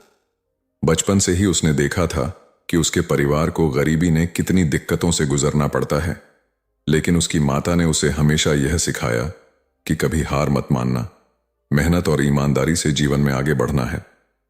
वह लड़का अपने पढ़ाई में बहुत मेहनती था। गांव की स्कूल में उसने शिक्षा प्राप्त की, फिर उच्चतर अध्ययन के लिए शहर गया। वहां पढ़ाई करते करते उसने अपने अद्वितीय धैर्य और जिज्ञासा से एक स्थान बनाया। वह अपने सपनों को पूरा करने के लिए निरंतर प्रयासरत रहा। उसने अपने विद्यालयीन दिनों में बहुत कुछ सीखा, लेकिन उसका सबसे बड़ा सबक यह रहा कि जीवन में कभी हार नहीं माननी चाहिए। उसने अपनी जिंदगी में कभी बदलाव को नकारने की जिम्मेदारी ली और हमेशा उच्चतम मानकों को प्राथमिकता दी। उसकी प्रेरणादायक कहानी यही नहीं थी। जब वह अपनी पढ़ाई पूरी करके वापस अपने गांव लौटा, वहां उसने अपने ज्ञान और अनुभव से गांव के बच्चों की मदद की। उसने एक स्कूल खोला और उसके द्वारा बच्चों को नई दिशा देने का प्रयास किया। वह गांव की स्थिति में सुधार लाने के लिए अपना सबसे अच्छा प्रयास करता रहा। उसकी इस बेहतरीन प्रेरणादायक कहानी से यह सीखने को मिलता है कि हमेशा अपने सपनों के पीछे भागना चाहिए और जब तक हम अपने लक्ष्यों को हासिल नहीं कर लेते, हार नहीं माननी चाहिए। जीवन में सफलता का राज यही है कि हम अपने आप में विश्वास रखें और हर हालत में सामर्थ्य देखें। यह कहानी उस गांव की है जो कि एक बार बहुत ही गरीबी और विकासहीन हालातों में था। गांव में एक बच्चे का जन्म हुआ जिसके परिवार के पास धन और सुख समृद्धि की कोई सुविधा नहीं थी, परंतु वे अपने बच्चे को एक अच्छे शिक्षा के लिए प्रेरित करते थे। बच्चा पढ़ाई में बहुत ही चुस्त और मेहनती था। उसने हमेशा से सपने देखे कि वह बड़ा होकर अपने परिवार की स्थिति सुधारेगा। उस बच्चे का नाम था रामू। रामू के पिता ने कभी भी अपनी मेहनत और उम्मीदों को हार नहीं मानी। वे बस अपने बच्चे के भविष्य को लेकर ही चलते रहे। रामू ने विद्यालय में पढ़ाई की, फिर कॉलेज में एडमिशन लिया। उसने अपने अध्ययन में ध्यान दिया, उच्च शिक्षा प्राप्त की और अंततः एक सफल व्यक्ति बना। रामू की प्रेरणादायक कहानी यहां खत्म नहीं होती। जब वह अपनी पढ़ाई पूरी करके अपने गांव लौटा तो वहां के बच्चों को देखकर उसे एक नई मिशन की तलाश थी। उसने गांव में एक स्कूल खोलने का निर्णय किया। शुरुआत में लोग उसकी इस नई पहल को समझने में संघर्ष करते रहे, लेकिन रामू ने अपनी अद्वितीय उम्मीदों और संकल्प से इस काम में लगाव दिखाया। समय के साथ रामू के स्कूल में नए नए छात्र आने लगे। उन्होंने अच्छी शिक्षा देने के साथ साथ समाज में सुधार भी लाया। रामू ने अपने स्कूल में विशेष रूप से गरीब और पिछड़े वर्ग के बच्चों के लिए मुफ्त शिक्षा की व्यवस्था की, जिससे वे भी अच्छे विद्यालयीन बन सकें। यहां रामू की कहानी समाप्त नहीं होती। उन्होंने अपने जीवन में कई बड़े और महत्वपूर्ण कार्य किए, जिनसे उन्हें गांव और समाज की स्थिति में सुधार देखने को मिला। उनकी मेहनत, उनकी उम्मीदें और उनकी प्रेरणा ने उन्हें सफलता की ऊंचाइयों तक पहुंचाया। इस कहानी से हमें यह सीखने को मिलता है कि जीवन में कोई भी स्थिति हो, हमें हार नहीं माननी चाहिए। हमेशा अपने सपनों के पीछे भागना चाहिए और मेहनत से अपने लक्ष्यों की प्राप्ति करनी चाहिए। रामू की कहानी हमें यह सिखाती है कि अगर हमारे मन में एक सच्चा संकल्प हो तो हम किसी भी मुश्किल से लड़ सकते हैं और अपने जीवन को पूरी तरह से बदल सकते हैं। जीवन में महत्व और लक्ष्य हासिल करने की यात्रा एक ऐसी प्रक्रिया है जो हर व्यक्ति के लिए अद्वितीय होती है। यह यात्रा कभी सरल नहीं होती, बल्कि संघर्ष, चुनौतियां और निरंतर प्रयासों का मिश्रण होती है। जब हम अपने लक्ष्य को हासिल करने के बारे में सोचते हैं तो हमें समझना चाहिए कि यह केवल एक दिशा नहीं है, बल्कि एक आत्मसात प्रक्रिया है जो हमें हमारी क्षमताओं को पहचानने और उन्हें परिष्कृत करने में मदद करती है। लक्ष्य प्राप्ति के इस सफर में सबसे महत्वपूर्ण बात यह है कि हमें अपने भीतर की शक्ति को पहचानना होगा। खुद पर विश्वास रखना, सही दिशा में काम करना और मेहनत को प्राथमिकता देना ही सफलता की कुंजी है। किसी भी बड़े लक्ष्य को प्राप्त करने के लिए हमें पहले अपनी सोच और दृष्टिकोण को बदलने की आवश्यकता होती है। सकारात्मक दृष्टिकोण और समर्पण से ही किसी भी कार्य में सफलता मिल सकती है। महत्वपूर्ण यह नहीं है कि हम कहां से शुरू करते हैं, बल्कि यह है कि हम किस दिशा में आगे बढ़ रहे हैं। सफलता का कोई निश्चित समय नहीं होता, यह हर व्यक्ति के लिए अलग होता है। इसीलिए हमें कभी भी अपने प्रयासों को कम नहीं करना चाहिए, बल्कि हर असफलता से कुछ नया सीखने का अवसर समझना चाहिए और उसे अपनी आगामी सफलता का कदम बनाने की कोशिश करनी चाहिए। कभी कभी हमें लगता है कि हम अपनी पूरी शक्ति से काम कर रहे हैं, फिर भी परिणाम इच्छित नहीं मिलते। ऐसे समय में आत्मविश्लेषण और सुधार की आवश्यकता होती है। हमें यह समझना चाहिए कि हमें सफलता के रास्ते पर निरंतर सुधार की आवश्यकता होती है। यही वो समय है जब हमें अपनी कड़ी मेहनत और प्रतिबद्धता पर विश्वास रखने की आवश्यकता होती है। अंततः लक्ष्य हासिल करने का मतलब सिर्फ एक उद्देश्य को पूरा करना नहीं है, बल्कि यह एक ऐसी यात्रा है जो हमें स्वयं से मिलवाती है। यह हमें हमारी कमजोरियों से लड़ना और हमारी शक्तियों को पहचानने में मदद करती है। एक बार जब हम अपने लक्ष्यों को प्राप्त कर लेते हैं तो यह केवल सफलता का प्रतीक नहीं होता, बल्कि यह हमारी आत्म उन्नति का प्रमाण बनता है। इसलिए महत्व और लक्ष्य को पाने के इस सफर में हमें कभी हार नहीं माननी चाहिए। यह यात्रा केवल अंत में सफलता तक नहीं पहुंचाती, बल्कि हमें हर कदम पर खुद को बेहतर बनाने का अवसर देती है।